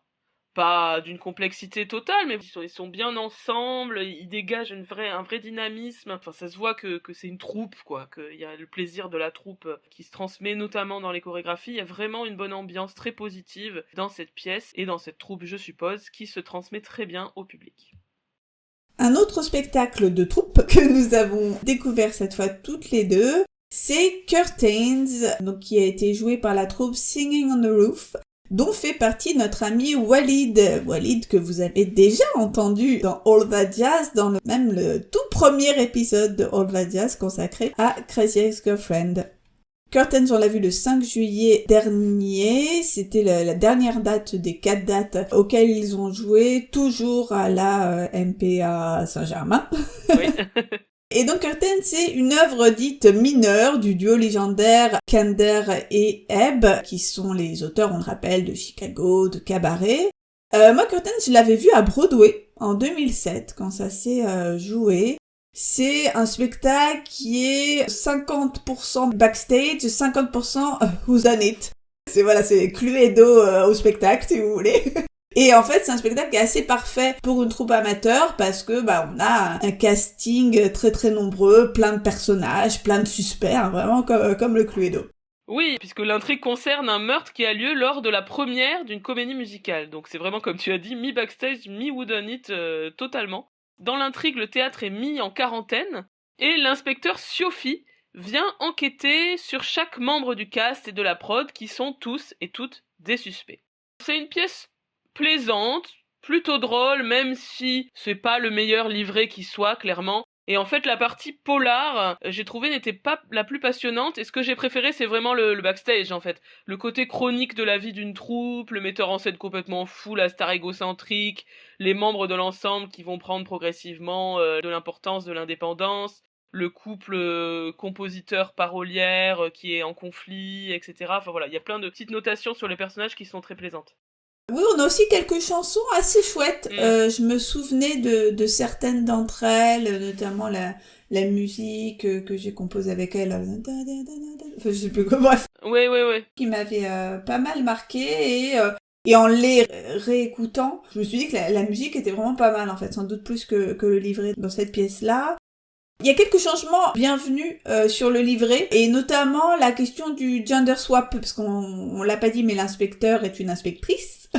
Et donc voilà, déjà ça atténue quelques problèmes de l'œuvre originelle sur, je sais pas comment dire, la façon dont l'inspecteur se sert de son pouvoir pour essayer de séduire des membres du cast. Bon, ça enlève pas totalement le problème du fait que ce soit une femme, mais je pense que ça déplace, on va dire, le problème de façon un peu différente. Ouais, et ce personnage, donc moi, je connaissais pas l'œuvre, donc je savais pas que c'était un homme à l'origine, donc moi j'étais toute contente de cette inspectrice-là. Et en plus, elle est vraiment super, en fait, dans l'histoire. En plus, c'est marrant parce que ce personnage est fan de comédie musicale. Et donc, en plus d'enquêter sur le meurtre, elle essaie de s'immiscer dans la production de la pièce, de donner des conseils d'écriture, de mise en scène. Enfin, c'est vraiment très marrant. Et la troupe Singing on the Roof, qui existe depuis 10 ans, et qu'on connaissait pas spécialement, et dont c'est le premier spectacle qu'on voyait, il me semble.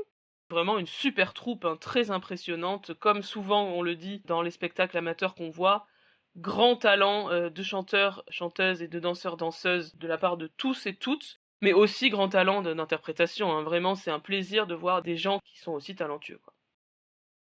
Autre spectacle que nous avons découvert dans la foulée, c'est Perry the Musical dans une version showcase que nous avons vue le 9 juillet dernier. Oui, donc showcase, c'est-à-dire que c'était pas la pièce dans son intégralité, hein. C'était une présentation d'une pièce qui est en cours de production, de développement. Donc c'était assez court. Il y avait 5 chansons issues de différentes comédies musicales et qui étaient liées entre elles par une intrigue assez marrante sur le principe, mais pas encore développée bien sûr, autour d'une soirée de rencontre entre célibataires. Et donc il y avait 5 chansons, il y avait aussi 5 comédiens et comédiennes, dont notre amie Eugénie Bataille, qui a déjà joué dans plein de pièces, notamment on l'avait vu dans The Prom et dans Chicago, les deux étaient à la MPA à Saint-Germain. Et aussi Ciaran Cresswell, que moi j'avais vu dans The Prom et dans 9 to 5 aussi à la MPA à Saint-Germain, où je me souviens que j'avais dit à propos de 9 to 5 qu'il était extrêmement talentueux, donc j'étais très contente de le retrouver. Ce showcase, on était très contente d'y aller, mais on savait pas trop à quoi s'attendre, et on a été assez impressionnés par la qualité musicale. C'était très bien chanté par tout le monde, avec de très très belles harmonies, donc ça nous a donné envie de voir le résultat final.